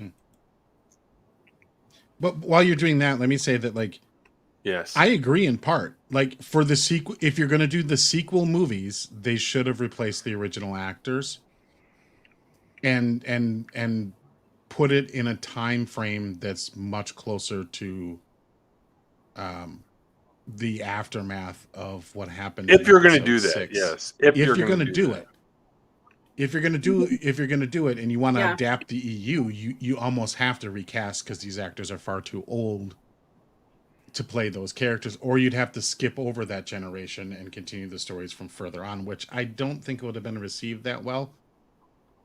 But like, to recast them now, I think what their plan is they're not going to necessarily directly redo episodes 4, 5, and 6. They're just going to do enough of this shit around the edges to completely change the context of the events as we knew them in 4, 5, and 6. And they've already started, yeah. obviously, with Kenobi and other things. And, of course, with the Disney sequel trilogy, like the whole Chosen One arc is irrelevant compared to the stupid Force doodads. Yeah. I mean, dyads. Yeah. The Force doodads. Doodads. But again, when you think about it, like they undid, like what was the significance of what Anakin did? If he didn't kill the Empire, the First Order and the Empire basically just took a couple years off to regroup and then basically took over the galaxy again. Right. Killing even more people. Yep. Yeah. I mean, because 5 populated planets got wiped out in The Force Awakens. I mean, that movie is so crappy, and people act like The Last Jedi was the first crappy one. TF is, in a lot of ways, just as bad. So, yeah. Yeah. Look at this caption here to whatever we can't see. Is Alden Ehrenreich the Ewan McGregor of our time? And then they go on to talk about how Ewan felt like the prequels were not well received. No, totally different. Everyone loved him as Obi-Wan. Did anyone not love him as Obi-Wan? I can't think of anyone that didn't. He was like well received. If you hear anyone that says I don't like the prequels, what did they say they did like? They liked Obi-Wan. Yeah. Right? He was the standout in the entire trilogy as far as like actors go and everything else. Like most people, everybody I knew was fond of his portrayal of Kenobi. Yes, that's what I'm saying. Yeah. And this idea is like, well, he doesn't look like Sir Alec Guinness at the same age. And it's like, it's a different actor. The original actor's dead. And if he wasn't, he'd be way too old to go back in time. And even in 1999 to go play a young Kenobi. So yeah, of course, a different actor looks different. That's not a big deal. Yeah. And what I'm gonna mention here is this article was May. The biggest promotion for Kenobi or Obi-Wan series is Ewan. Bringing back Ewan because he was so beloved. That's the biggest promotion. Even Hayden. Yet you don't even hardly see Vader or even, Anakin in there or whatever. Those are the biggest promotions. So to say that people didn't receive him well in the PT era, that's bullshit because they were used as the biggest promotion for the series. So yeah. Again, like I was at Celebration 2 and girls are like trying to find out what room Hayden's in so they can like break the door down. And I mean, come on. Mm-hmm. This is such bullshit. Right. But yeah, yet another article promoting the idea that, hey, let's recast it. We already looked at that one. Oh, and then here's another thing that indicates what, like when Greg kind of validated my theory earlier. You have 2 different articles that are trying to spin that Galactic Star Cruiser and Galaxy's Edge are successes. And this is just in the past month. Disney has a massive Star Wars hit that many never expected. The theme park giant bet big on Star Wars yet again, and that bet has appeared to pay off. A bunch of bullshit here. Then the next article, this is from The Motley Fool. Disney World, and this, by the way, this article was referenced by fucking NASDAQ.com and some other websites.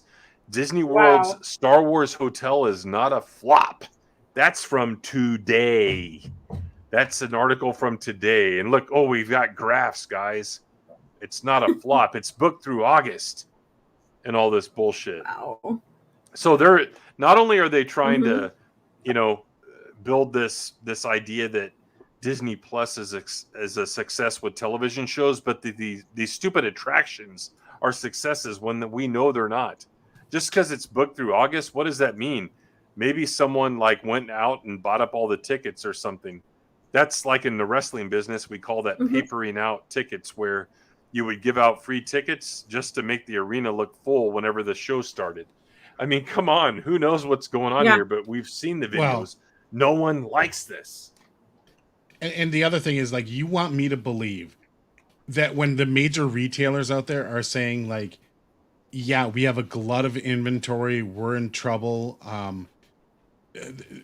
the gas prices and consumer necessities are so expensive that it's hurting how people are using it. It cut into everybody else's discretionary spends, so they're not buying the other stuff that's in the store other than the necessities.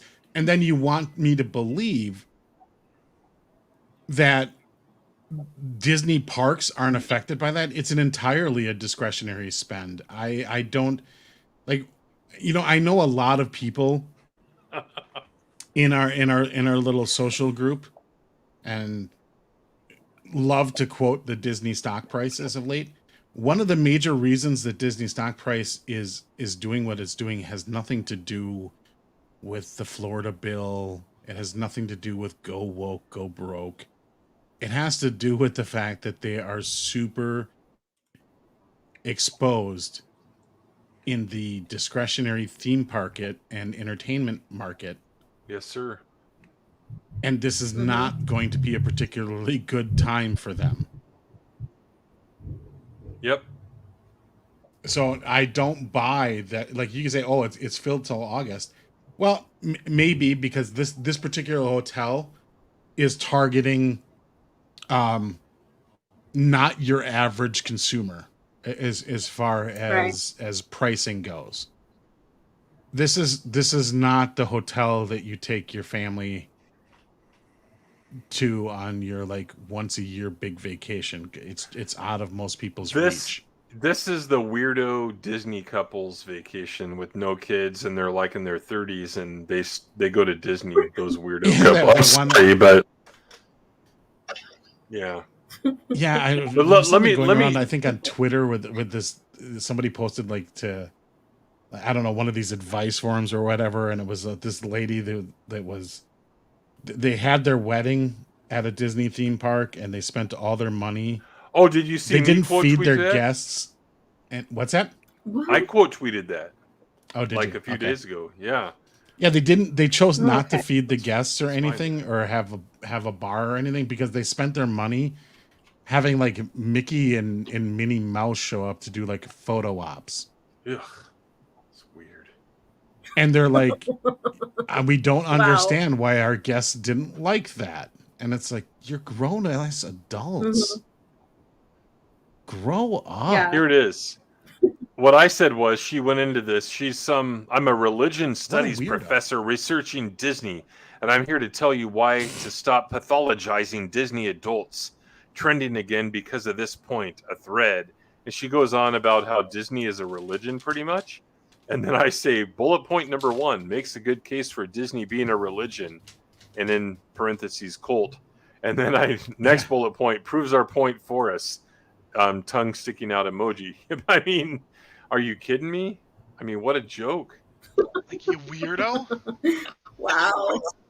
Let me read this caption really quick in the soy voice.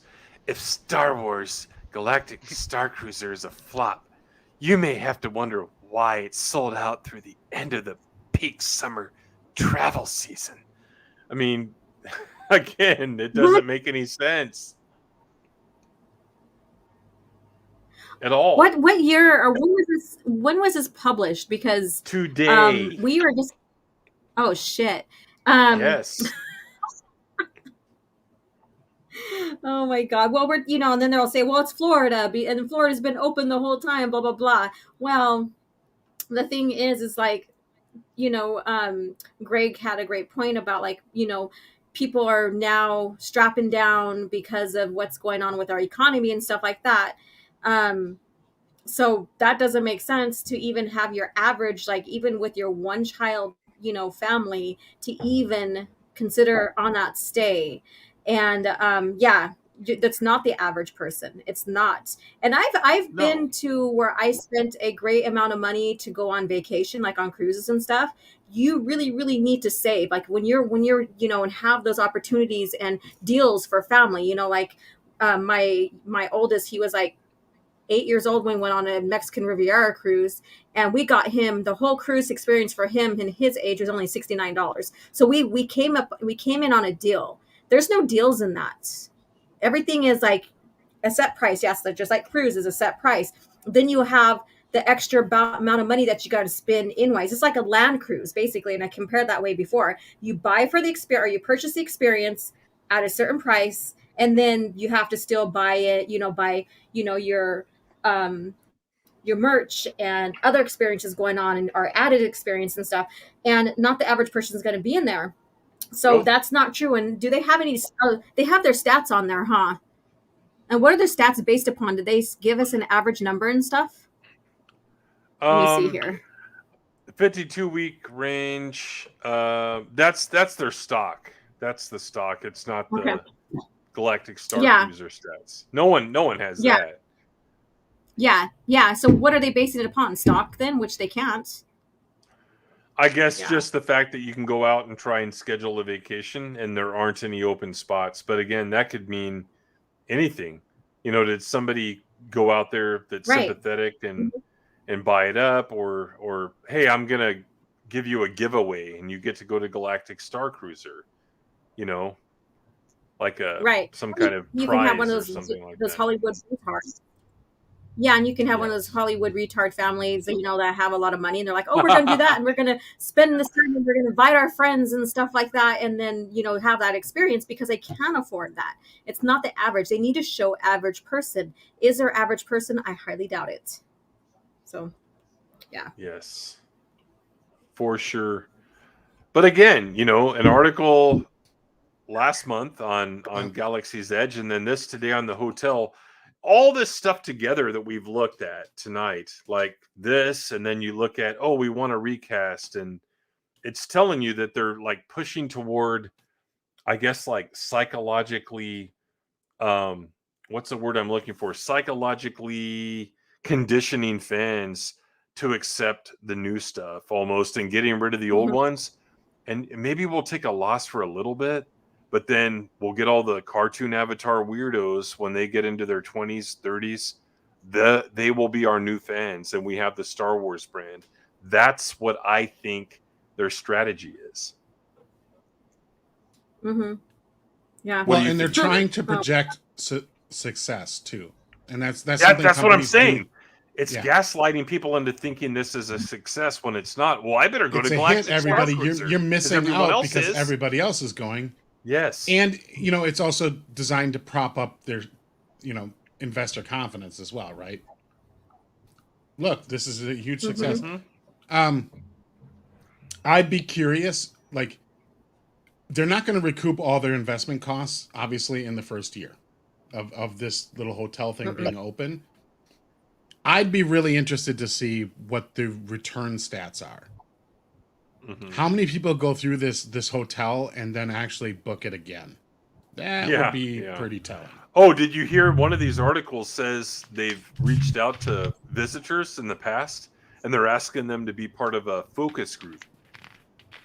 So one of the theories is that they're putting together these focus groups so that they can figure out whether or not they want to do it in Florida.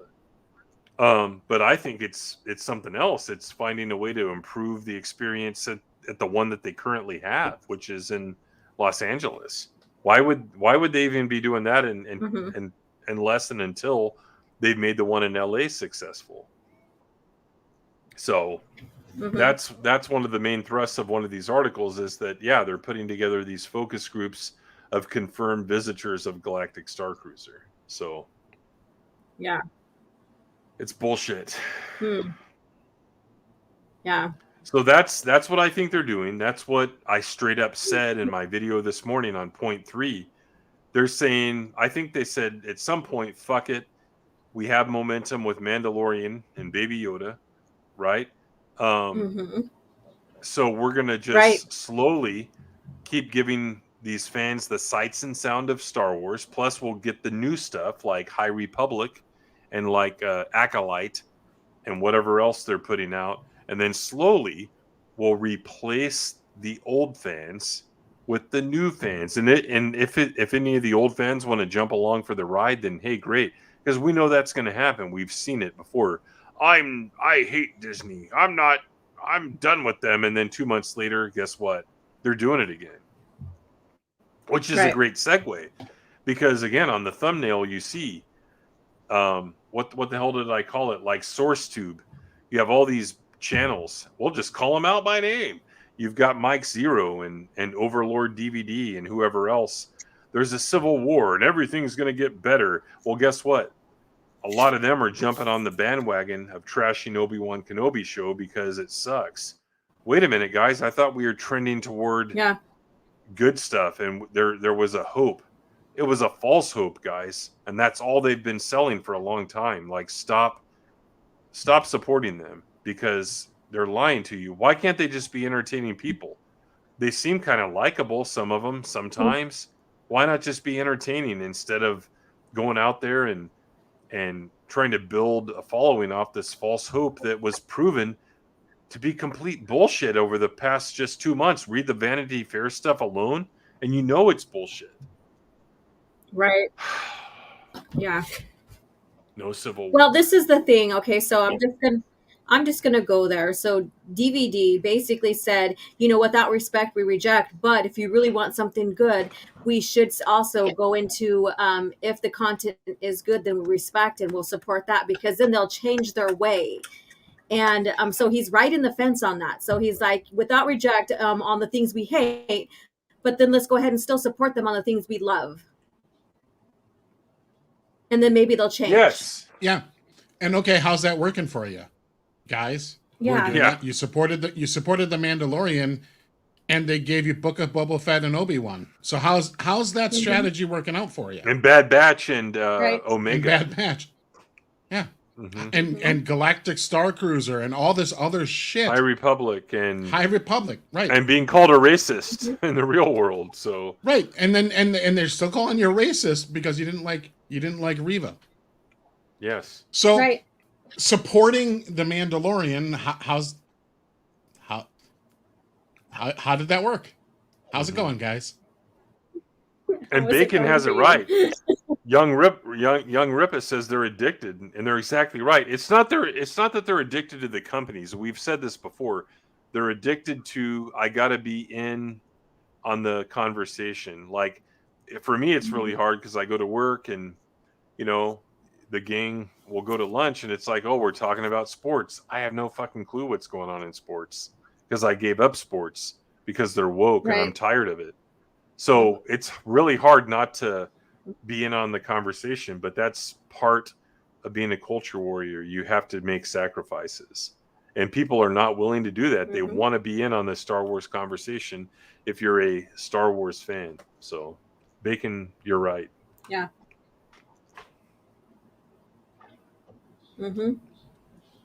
What is this, Buzzy?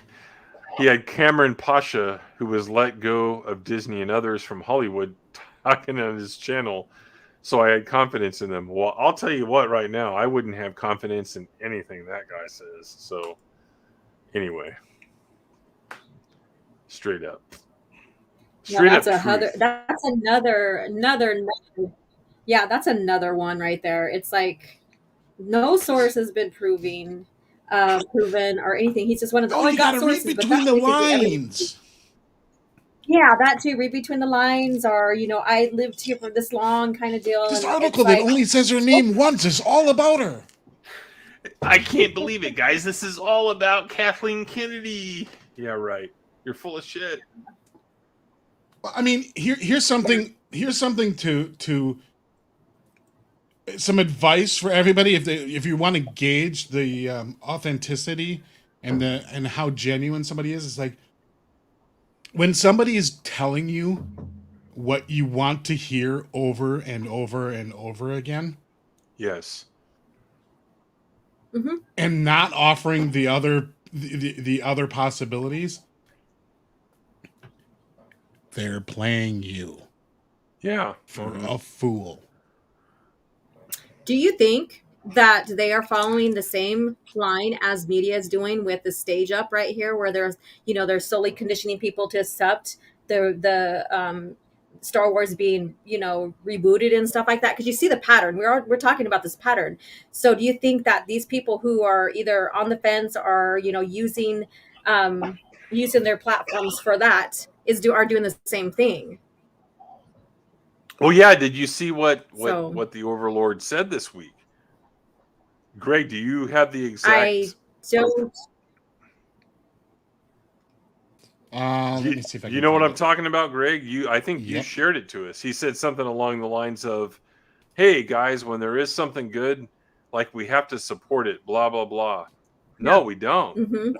Because we've proven Yeah. it doesn't do any good. Like Greg said earlier, now we don't think Mandalorian is good, but some people do. So let's say it is good. Let's just, proceed on that assumption.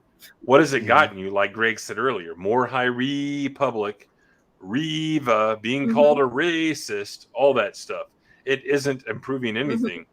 It's in buying TVC stuff, buying Black Series stuff of classic characters, buying the Essential Legends collections where they rename book series. All you're doing is giving them money so that they can use that and then fund shit like this, building a new saga. You're not helping bring back the old saga. You're just not, guys. And we've been saying this for over a fucking year. Yeah, over a year. I think even longer. Yeah. We're going to talk about this. You have for sure. Mm-hmm.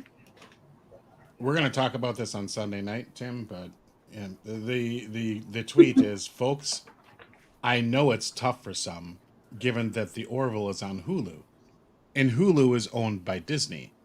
But Yes, here's it the is. deal. We must support great work. This is vital if we're going to save pop culture. It's not enough to reject bad work. We must accept great work. We must do both or fail. Without respect, we reject. Yeah. This is the way to victory. We demand respect and excellence, or we withhold our money. But the opposite must also be true. With respect, we accept. And Seth MacFarlane and Tom Castellano, I don't know if that's pronouncing his name right, but respect fans and their own show. We must encourage excellence always. So number one, it's from what you told me in the episode, it's not a good show. I've only seen the first one of season 3. I thought it was boring as hell, and amateurish in the way they handled the topic that they wanted to handle, which was suicide. Well, here's another good comparison right here. Annihilus, thanks for asking this. The unabridged EU books, and you mean audiobooks, because there's no such thing as an abridged book, because I don't do audio myself. I have a hard time keeping focus on what I'm hearing. My mind will wander and I am the green I've on forgotten that. something else. Yeah. But if I'm reading a book, I'm actively doing something. But yeah, they're a bad thing because you can do without them. You can get the story without an audiobook. And again, you're giving them money that they will then use to fund other stuff and not give you more unabridged EU books. You'll see that stuff come out whenever they they want to keep the company alive, pretty much. That's why you see, let's come out with not vintage, but retro figures that exactly match the Kenner ones from the 80s and 70s. Stuff like that, because they want the money. You know what I'll do? I'll go out to eBay and I'll buy the old stuff that I can find from a private seller that actually is the old stuff. And again, I'll settle for reading the book and not getting an unabridged one. And hey, if you have to have it, we don't like condoning piracy, but if you really need to have it, then find a way not to give them money. That's all I'm going to say. Yeah. And see, I've in the past, and I'd still use the audiobooks. But what I tell people, with the new Essential Legends that are coming out, trying to replace what has come before, even Audible, because they'll replace the cover, and then sometimes they'll totally replace the original version or whatever. And that's when I just decide to just toss it aside or whatever. I use it for my channel and stuff like that. But the thing is if you support that, like Tim said, you're gonna, you're supporting other causes, or even supporting them redoing and renaming, retitling these books here. But in the past, I did, and I still recommend it. I, tell people, get the original book, read that first, then go to Audible. If the Audible is abridged, then it's still going to be plot heavy. But support something that came out before. Don't support anything that's coming out now, because you're only giving them the money and stuff. But I always recommend the books first, because the books, especially the ones without the legend label, are basically, you get every single detail. You get to see it in your head. You have a lot more visual. You have a lot more, like, it's listening and watching stuff is different than actually getting in and reading, because then you use more of your, brain power, I guess you could say, if you want to go that route, and you condition your brain when you're reading and stuff like that. That's why I recommend that as well. Well, so stay with non-legend stuff. If you don't like abridged audiobooks, your selection in the EU is going to be very, very minute. Almost. Well, they've recently released Right. some, Greg. They've recently released some, and there's a ploy behind that. But yeah. Mm-hmm. And here's what I want to say about this whole thing, and with audiobooks and whatever. Subscription services, you don't get to pick and choose. You subscribe or you don't subscribe. And in relation to that tweet I read, suppose that show was on Disney Plus. Would it then be okay to get Disney Plus despite what they did to Gina Carano and all this other stuff? Or is it not? And unfortunately, you don't just get to, yes, they do look at viewer stats and things like that, but their top line concern is subscribers. And once you're subscribed, they honestly don't care if you watch 0 minutes, because you're still paying them, right? Yes. And with the audiobooks, look, I would discourage people from spending money as much as they can on any of these media corporations as they exist right now. Mm-hmm. However, that is a decision everybody needs to make, and everybody has some threshold where they're not going, they're going to make an exception, and they're just going to go, look, I know the money's going to a place I don't like, but this is an opportunity I'm not going to pass up. And, that was going to see Star Trek the Motion Picture in the movie theaters. Yeah, but there's a difference there, too. There is, but, if you want to break it all the way down, money's still going there. And everybody has to make that choice. The difference here, though, is that when we're talking about some of these other channels and things like that, I'm not trying to sell you that we're winning a war. That if you just like harder and subscribe harder, that somehow things are going to magically change and we're going to get what we want.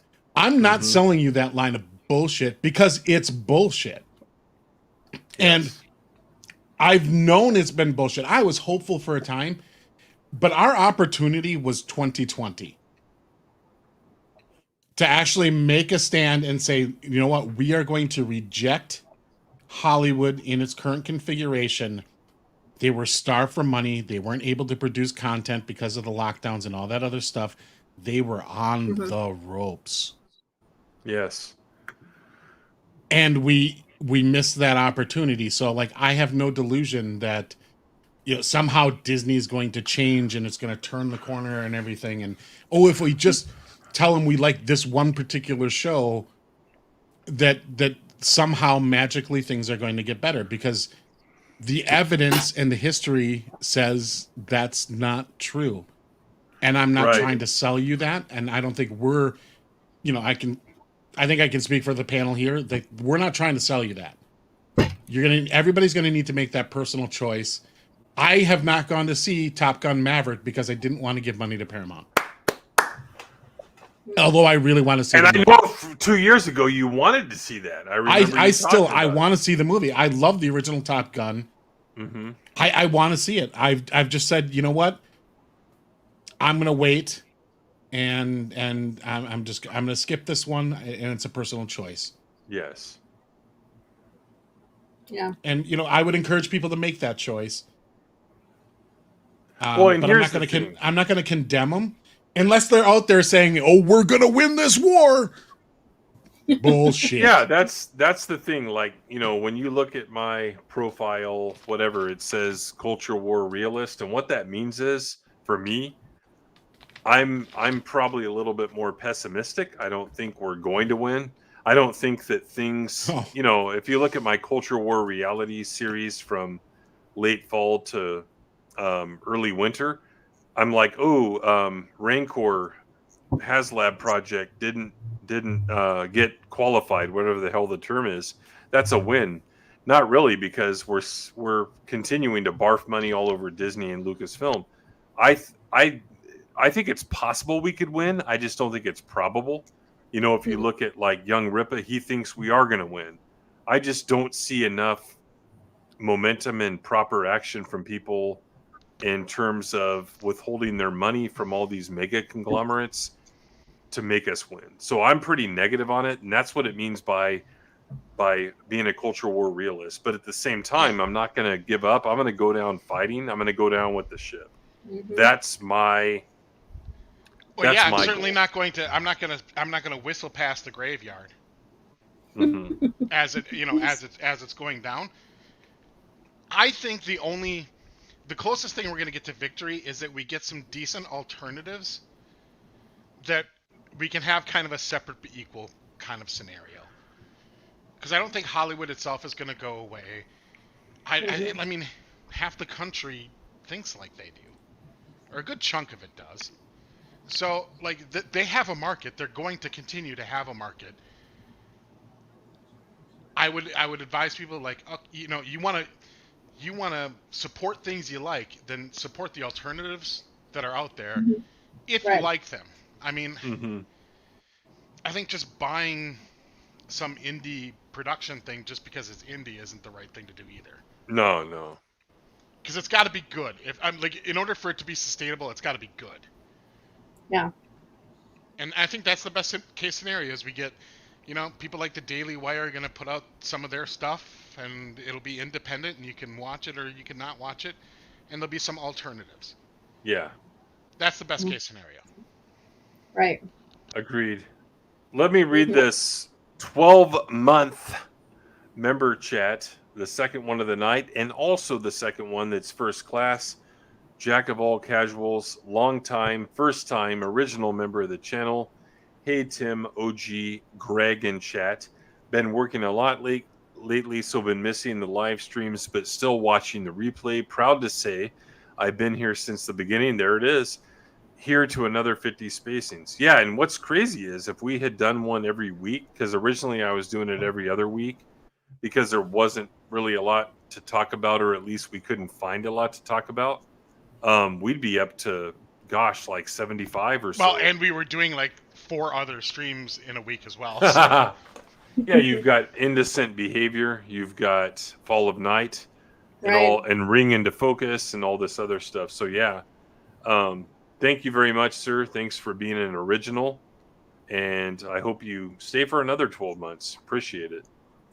So yeah, that's kind of, to recap everyone, I kind of think that they have an intention, that is Disney Lucasfilm, to just say, fuck the old fans. We're tired of trying. We're going to call them racist, push them out. Whoever wants to stay. It kind of means that they're gaslightable, to create an adjective there, or they're just willing to barf money all over anything that has a Star Wars brand. And then we'll take all the younger people, right? And then we'll develop them for the next decade, next 20 years as the new fans. And if that doesn't tell you Star Wars is dead, then nothing else will. They are playing the long game. That's it. The bean counters have already written us off the ledger. We're not even in the books at Lucasfilm anymore. The only thing is now we are, as a group, we are the common enemy that they can rally their new fans against. And that's about it. They're going to resist against, Yeah, that's the only value we offer Lucasfilm now.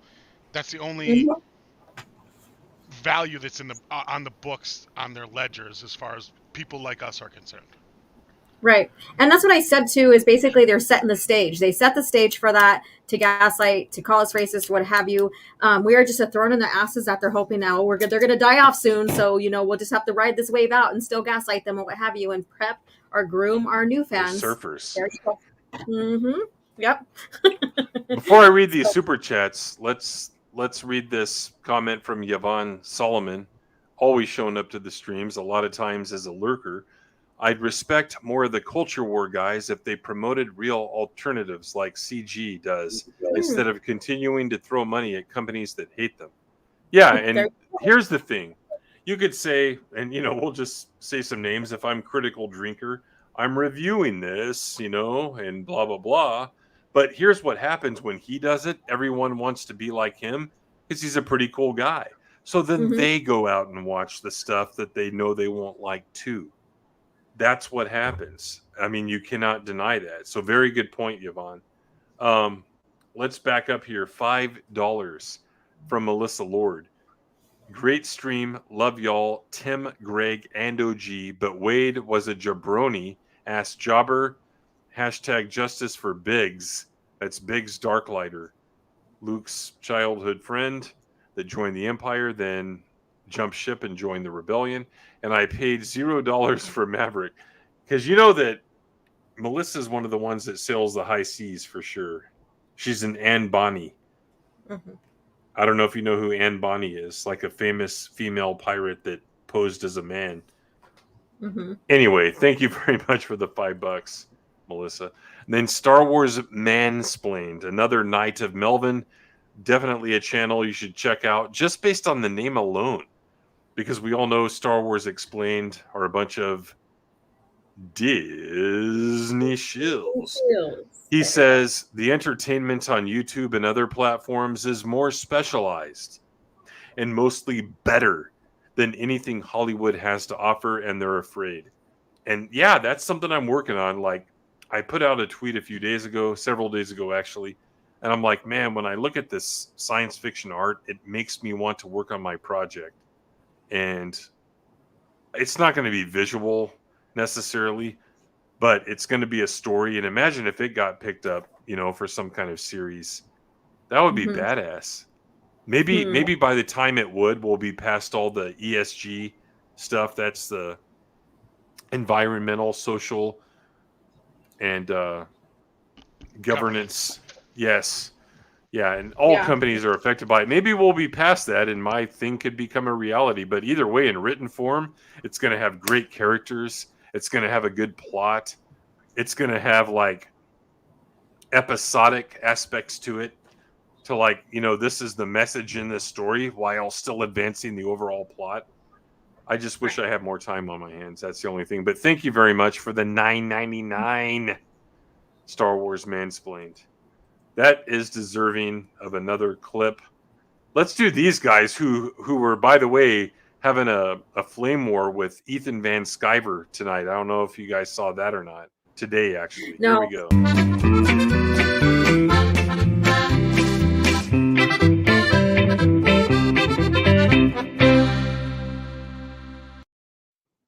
That's Rat Chat. Oh, goodness. Kill channel, garbage channel. Fuck them. But thanks, guys, for the super chats.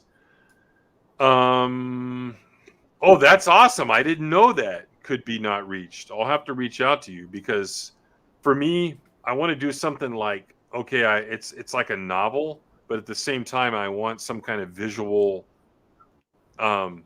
references and stuff like that. So, yeah. Kind of like Dark Forces? Like Dark Forces, because of Wallace, and they have or some... the Jedi they have series. Yeah. Yep, there you go. It's going to be a 14-page pop-up book. It is. Hey, if it'll make money, I'll do it. So, are you going to have music in it too? Have like little sound effects per pop-up and stuff? Maybe that's a good idea. Be wary, actually. Tim. Tuscan Bob will review your work. Yeah. Let me ask you something. We have a few more things, and we got to do meme review because we haven't done it in 2 weeks, and then we can end. But should I show them the thing, Alora, the thing I showed you the other night, as like a future possibility? You know what I'm talking about? Yes, do it. Yes, I do. So I set this up. You showed me a thing. Oh, jeez. Speaking of pop-ups, I used a website to see what this would look like. We need the boing. But imagine something like this. Do you want to be an EU elitist, and do you want to wear what are these called? Tights? Leggings. Leggings. Okay. Yeah. Leggings. Yeah. Yeah. Imagine going to the Or store, yoga. your grocery. Yeah, yoga pants. Your grocery shopping. Someone says, "What does EU elitist mean?" Well, let me tell you about real Star Wars, and then you get them into Star Wars, and it will really work if you have a nice ass because they will see you. Let me see what the shirt would look like here. Yep, here it is. Imagine what this shirt would look like. So, hell yeah, I would rock that, and people would say, "What is that?" And like, well, let me tell you, there's something with hundreds of books and comics, and it's real Star Wars, and you could spend 10 years reading it all if you like Star Wars. So maybe in the near future, we'll be looking at some kind of merch, so just kind of keep that in the back of your mind, guys. Yeah. Let's see. So just a couple of quick points here. Let's talk about it's Obi-Wan Wednesday, and let me show you guys what they've come up with this week. So you got this chick. Was this character lame, Greg? Who is that? Tala? Oh, That's supposed to be, the Imperial officer that turns. Yeah, this is the spy that works for the Imperials, and Reva, being the level-headed genius that she is, she decides to not, even though she knows she's lying to her, she just doesn't do the whole force mind read thing conveniently. Gotcha. You sound so deflated when you talk about I'm waiting for the action figure of Obi-Wan wearing the trench coat with the bulge on the side. What is that? Oh, jeez. That's oh god. Obi-Wan's escape from the Fortress Inquisitoris involved him putting on a Imperial cap and a an Imperial trench coat, and then hiding Leia off to his right-hand side underneath the trench coat. And they managed to get to the hangar, and nobody noticed that he had this weird lump on his side and 4 legs. To paraphrase Jerry Seinfeld, what Imperial mind can penetrate this fortress of security? Yeah. But look at this. Not only is this, this isn't a TVC figure, this is a retro figure. So it's in the style of the 80s figures that they're going to do of Obi-Wan Kenobi. Wandering Jedi is the persona they have on this. Lame. Then you have the lampshade head guy, the egghead Inquisitor that looks like the one from the show. You've got Darth Vader. And again, it's a retro figure, so it looks like the original. And then you have, what the hell is this, Greg? Some kind of droid? Oh, that's that's the loader droid that fetches Obi-Wan from the fire and walks away from Vader at approximately 1/2 a mile per hour. And Vader was just like, well, I guess they're going to escape then. Okay. Then you have a Lego set. Ages 8 and above only. And guess what? They should have renamed this the Rematch of the Century set. Because you can recreate the fake Disney Star Wars rematch with this Lego set. So awesome. It has... Oh, with the little tiny fire on the ground that Vader in his fireproof suit was too scared. Yeah, you can recreate that scene. Okay. By the way, the lightsabers in that scene looked really fucking lame. What is with their obsession of using on-set lightsabers? I don't get it. Because they're obsessed with the contrast. Like they did it in Force Awakens with the snow. It's a Disney thing. They're obsessed with the contrast of the lit lightsaber against a dark background or a light background. And they did it. I mean, they had a scene in this last episode where Obi-Wan takes out 2 stormtroopers in the dark, even though stormtroopers' helmets have night vision. Got it.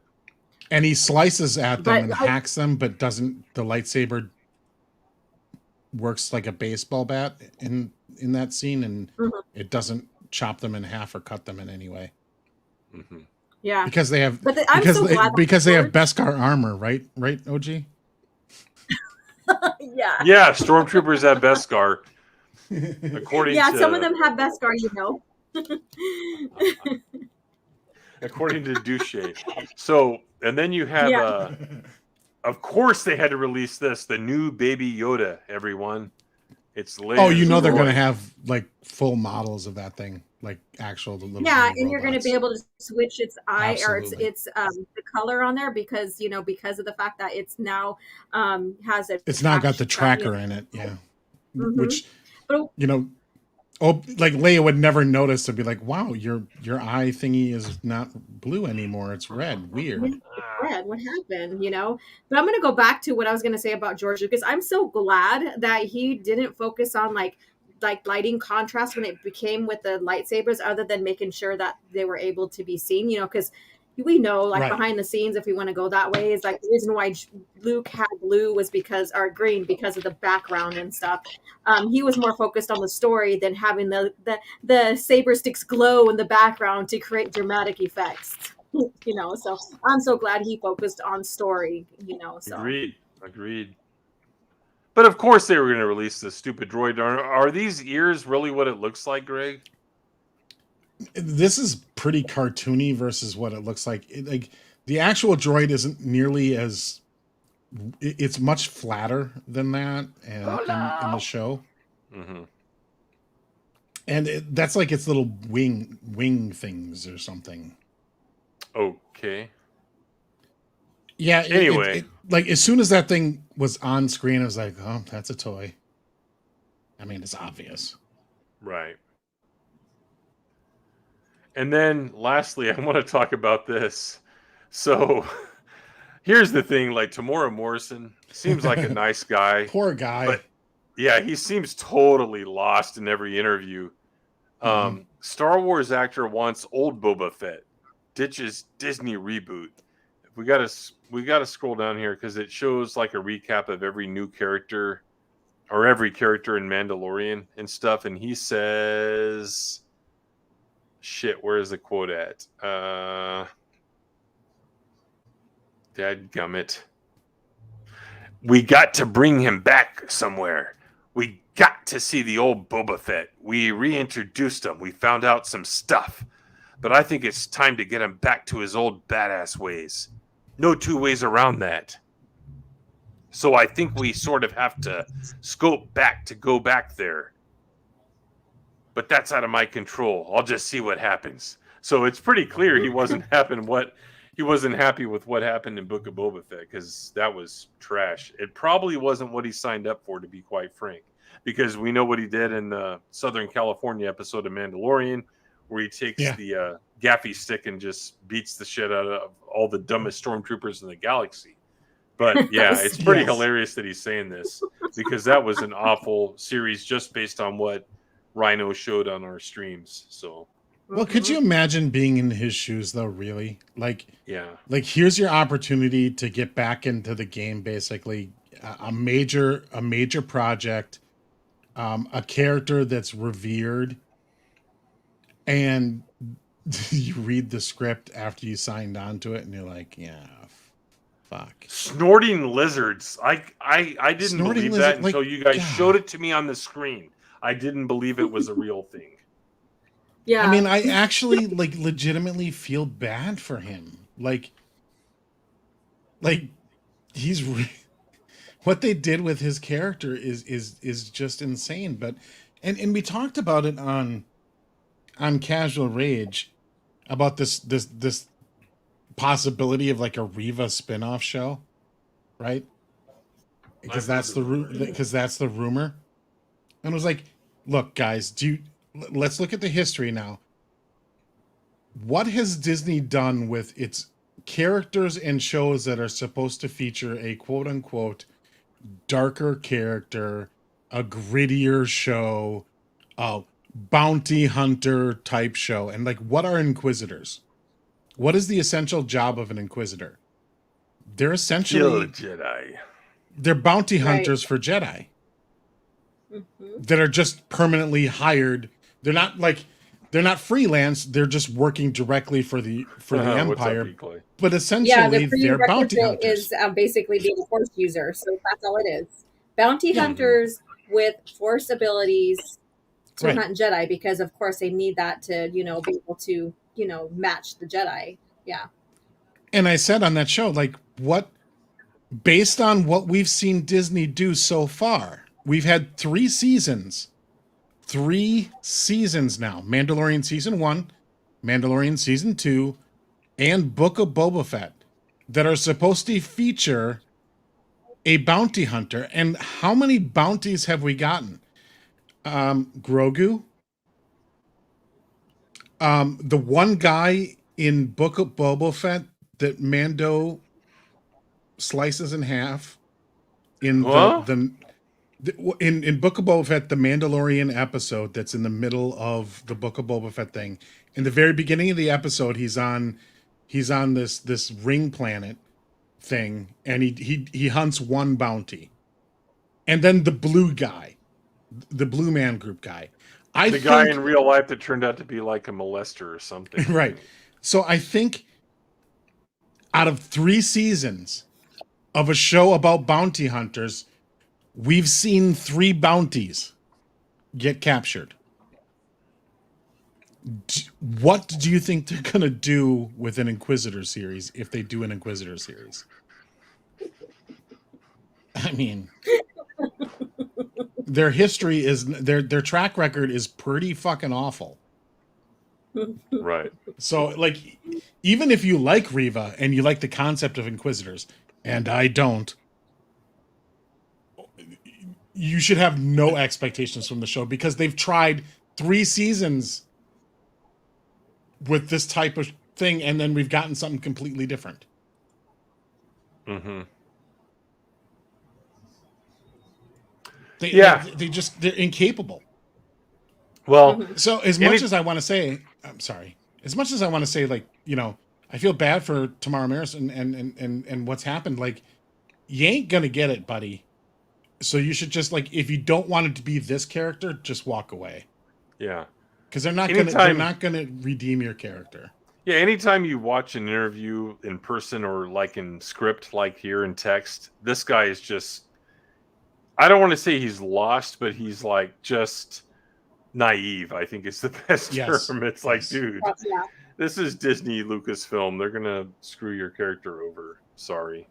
Mm-hmm. And then, by the way, going back to one of the other articles, this dumbass, I think it was Ryan Britt. It's Tamora Morrison was a recast, and so was, what the hell was the name of Boba Fett's actor's name? Something Lawrence or what? What was his name? Someone in the chat will know. But the point is, they recasted those characters. Yeah, you dumbass. We never saw Jeremy Bullock under the helmet. It was just a guy in armor. What the hell did it matter? These people are idiots. Right. Yeah. How many were there for Boba Fett? There was 4 of them. I know there was that Mark. Bullock. I think there was another one, and then there's Jeremy Bullock and Mark, the one that you follow, and he's I can't think of his name. Yeah, so there's 4 of them or whatever, maybe even 5, and that was never a big deal for us. So I don't know why they throw that out like that. We understood that it needed to. We understood with the evolution of Boba Fett and how he was revealed to be a clone, Mandalorian, bounty hunter, all this stuff that they were going to expose what he looked like. So before then, we just knew the actor, but that doesn't mean that's what he looks like, because we never seen him under the helmet until the PT. Correct. Before that. Well, but you know what I'm getting. Let's just be realistic. Okay, so you want the guy who originally played Boba Fett in 1983 to play the character 20 years younger in 1999? Yeah, and not only that, but dumb. Yeah, but no one ever said the way that Jeremy Bullock looked like is how George Lucas intended Boba Fett to look like. It was a guy. It was a guy behind a helmet. Yeah. Uh-huh. Right. Mm-hmm. Yeah, that's people not a are good comparison. retards. By the way, guys, Free. I have here some Wild Turkey American honey, one of the Ooh. best hard liquors out there, and I'm gonna take a shot here and make a toast in honor of the 50th spacing. Do you have any bourbon, Greg? Let's see here. I told you to have the shit ready. Well, I'm sorry I didn't I take have an your excuse. order, sir. You have what? What? Native American I moonshine? had an excuse. I have fire water. What's that? You haven't heard about that? You haven't heard that was like a stereotype of like natives drink fire water, or we called it fire water, No. like alcohol because it burns and stuff. You never heard of that? Where can I find this product? That's like a Western. It's just trope a thing, stereotype. No, I live Yeah, about an fire hour water. Yeah. away from a pretty major Indian nation, so I should swing by and see if they have any of that. Go around asking, do you have fire No, water? look at us like you're racist.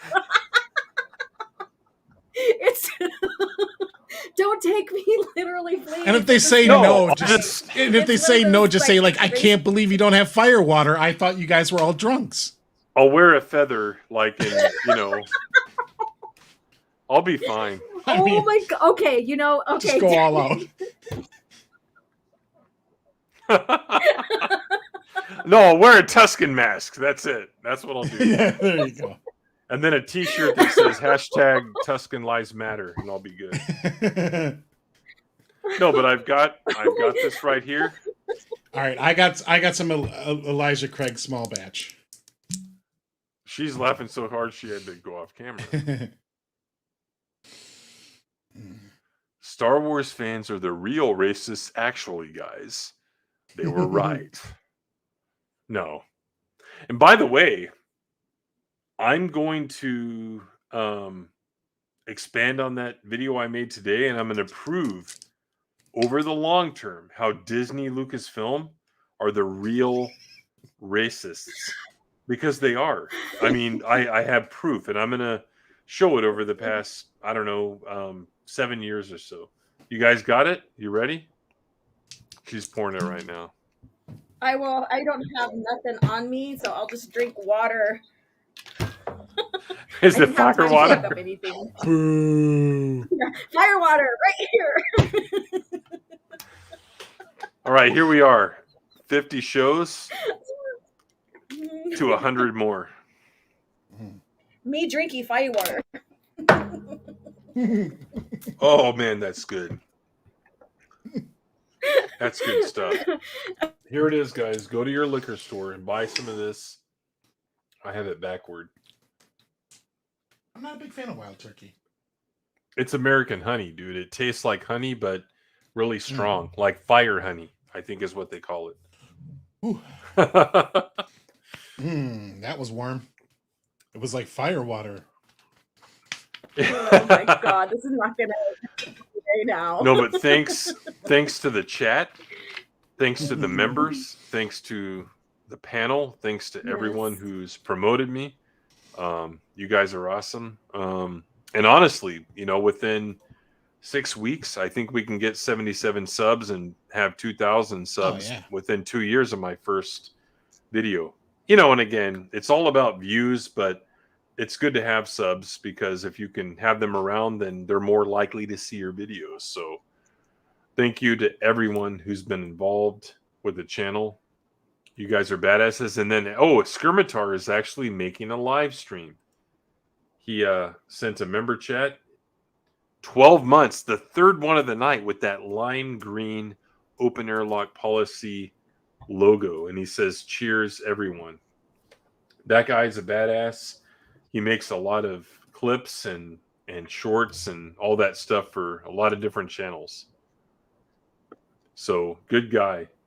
Make sure you follow him and give him praise because he deserves it. Oh, and Melissa said she has Fireball. Man, that stuff gives me like acid reflux really bad. Like any kind of like that Jack Daniels fire I had somewhere around here. It just gives me really bad acid reflux. Really quick here, let's do meme review and then we'll wrap it up. I gotta find my meme review intro. Here it is.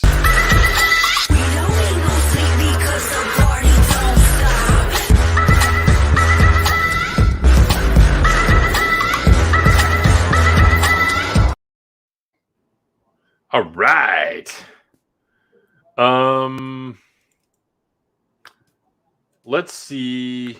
I can't remember the last one we showed, but here's a what is this, Greg? What is this? Oh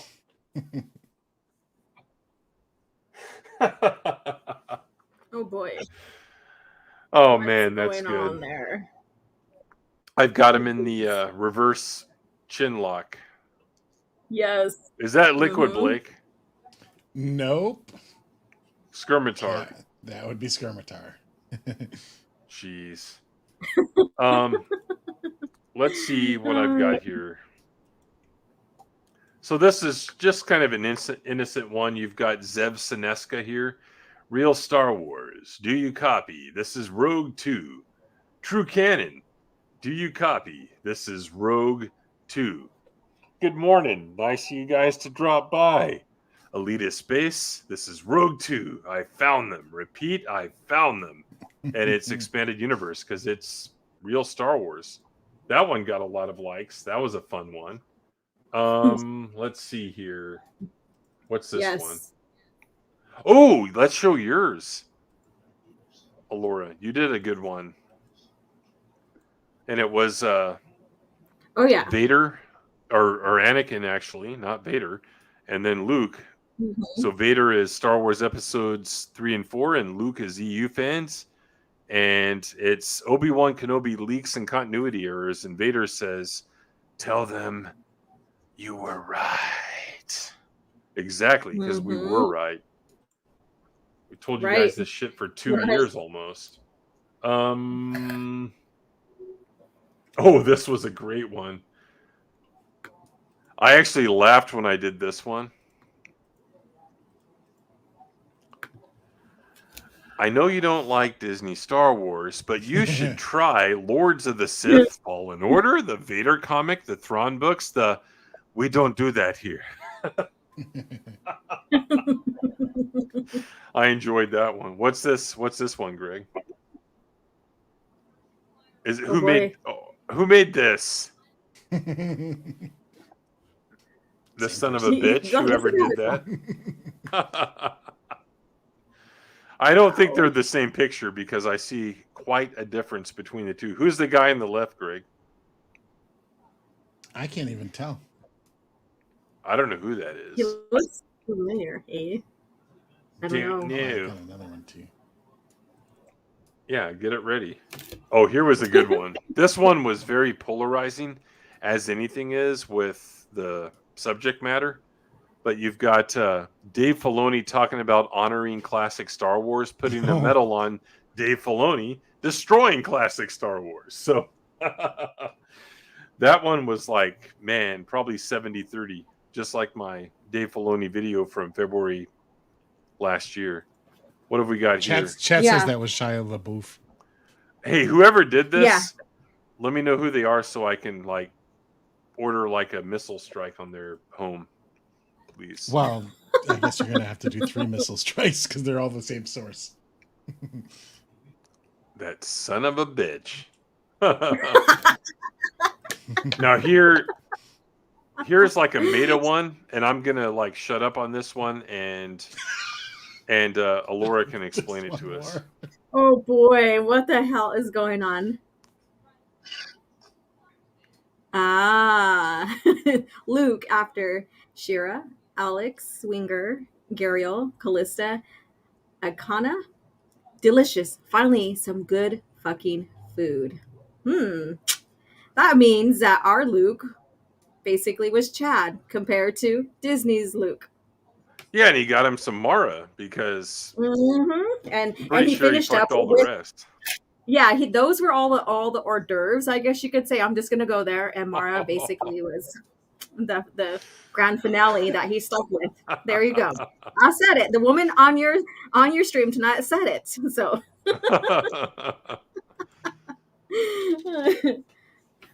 What in the hell? what the hell's going on? They're like popping all this crap out. He's pretty good at. He must be using Photoshop because he's pretty good at that. I can tell you. Yeah, he already has your image cut out, and he already knows. So it's just basically just, you know, I know Tim how is to rampaging through the streets of Tatooine. Yeah, Mos Eisley right there. This one didn't get that much play, but this one here it's like a standard meme that you see everywhere. Do I want to see your canon? But I've seen your EU collection many times, silly. Do I actually have to explain this, people? So this meme is about a naive girl, like, that doesn't understand sexual innuendo. That's what the meme is. So use your imagination. I think that's it because I had to quit early in the week. I ran out of ideas. Oh, there's one more, and this is like a super duper meta meme that only certain people will get, and it's a Jordan B. Peterson one. Top of the dominance hierarchy. And who is that on the right, Alora? Who is that? That's what's her name? That's the co-chief of state of the Galactic Republic. Oh, okay, yeah, that's Niathal.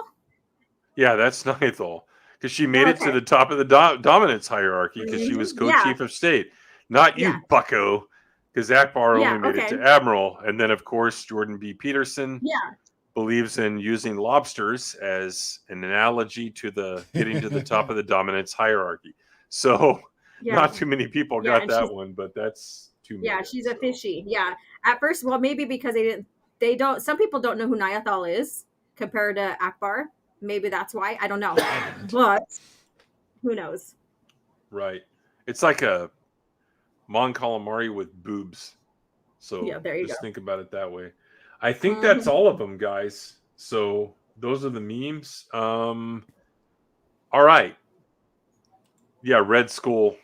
Because remember, Ta-Nehisi Coates compared him to Red Skull in Captain America comic. Piece of shit. All right, so Greg's going to stream Sunday. Yeah, make your bed.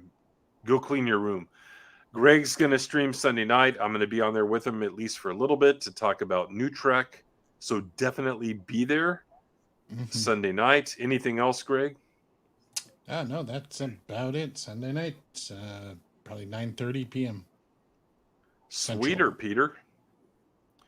And what do you have coming up, Ms. Alora?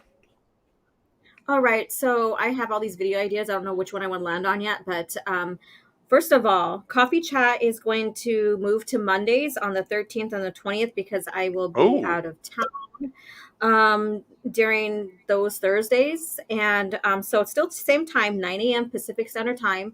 So stay tuned for that. I am deciding where I want to land at with what EU clip I want to start sharing because I want to get a breakaway with the Obi-Wan Kenobi stuff and, you know, maybe go towards Anakin and Vader. So maybe stay tuned for that. But I also want to break away from that and just give other stuff for people to, you know, get away from Obi-Wan for a little bit and reset their palates, basically. Sometimes we got to do that. We just got to reset our palettes. And so I'm trying to figure out what to do. I want to do something about Leia and how they had her and Kenobi Googling at each other towards the end of this last episode. And comparing that with how she really didn't know who he was in episode 4. Yeah. Because she didn't. She only knew of him. And so that was so odd. Like her being hidden under his cloak that's so bad. And then how he was like caressing her hands and staring into her eyes. That's so bad as well. That's creepish because she really didn't know him from Adam, right? So, jeez. That is so. I mean, if I was a little girl, I would be like, "What are you doing to my hands? Why are you touching me like that?" Yeah, it's That a was so little bizarre, weird. but the line from Yeah. A New Hope is going to change now, because it's going to be like, I'm here with Ben Kenobi, and she's going to respond, Ben Kenobi, I smelt that guy's balls. Oh, Under the trench coat. wow. Bad. That's so bad. Oh, that's so awful. I don't think they really thought things through. And then I'm gonna make a meme with the Austin Powers when he's sneaking around, and he has the midget legs that he's, and so I'm gonna put Obi-Wan's face on it. So I'm gonna be doing that. So it's gonna be a fun little short just to laugh at. Oh, and funny. I am going to redo my Kenobi Death Stick EU short as well, to add Anakin Skywalker, how he hallucinates, because that's a new thing. I guess Obi-Wan was hallucinating Anakin on one of those planets, even though they're supposed to be called Force visions, but they hallucinate now. I don't know. So I'm going to add onto that parody that I made, because they kind of confirmed my parody there. I mean, I'm telling you. Yeah. So stay tuned for some funny ass parodies that I am coming up with when it comes to that show. Yeah. Mm-hmm. And Greg has a cheers to 50 10-month member chat. Should have been a member for 12 months, but we'll take it. Thanks, Greg. Oh, jeez. You're welcome. So I just put out a video this morning. Let's see how many views it has, because it was climbing steadily all day. 147. So maybe by the end of the month it'll have 500. It takes time sometimes, but I'm going to make a short that kind of references the video. That's worked out for Raging Rhino. Maybe I can direct more people to the video by way of a short. And then let me think of what else I'm going to do. I want to make a longer video on what George Lucas was actually about. Not all this bullshit that people come up with. Haven't really started on it yet. Trying to think of what else. Tim, I think we're on the same plane with that, because I'm so sick and tired of them using George Lucas in any way, shape, or form to justify what's going on in Star Wars now. Mm-hmm. Yeah, that's what I'm saying. There's so much evidence to the contrary, but I'm trying to think of what else was I going to work on? Something I wanted to mention. I don't remember, but Star Wars mansplained for $9.99 again. Leia did not know who he was in A New Hope. Disney is trying to break canon. Bail sent her to find him. She did not choose where to go. She did not know him in Lucas canon. Yeah, look at the message, when she's in the hologram. Years ago, you served my father in the Clone Wars. Not years ago. Remember whenever we had those adventures together? That doesn't even, in the context, it doesn't even make sense at all. Yeah. And I stated that on Twitter. I was like years ago, my father sent you to rescue me, and now I need your help again. Obi-Wan Kenobi, you're my only hope. I mean, seriously. So, yeah. Exactly. But thanks for the $9.99 Star Wars mansplained. Sub to his channel. I really wish I could remember what else it was I was going to promote or talk about. I'm going to remember as soon as we're done here. No, don't remember. But yeah, be there Sunday night. That's the next thing up for Greg and me on Off the Treks on his channel. We'll talk a bunch of shit and have some fun. But thanks to everyone in the chat tonight. Thanks to the members and subscribers and viewers for 50 spacings. Let's do 100 more. And thanks to the panel here, to Greg and Alora for being here. You guys are awesome, and you're definitely part of why we're at where we're at. So thanks, guys. I'll raise my fire water to that. Thank you. Fire, water, hold the fire, right? Right. All right, we're out of here. We'll see you guys next week. Later.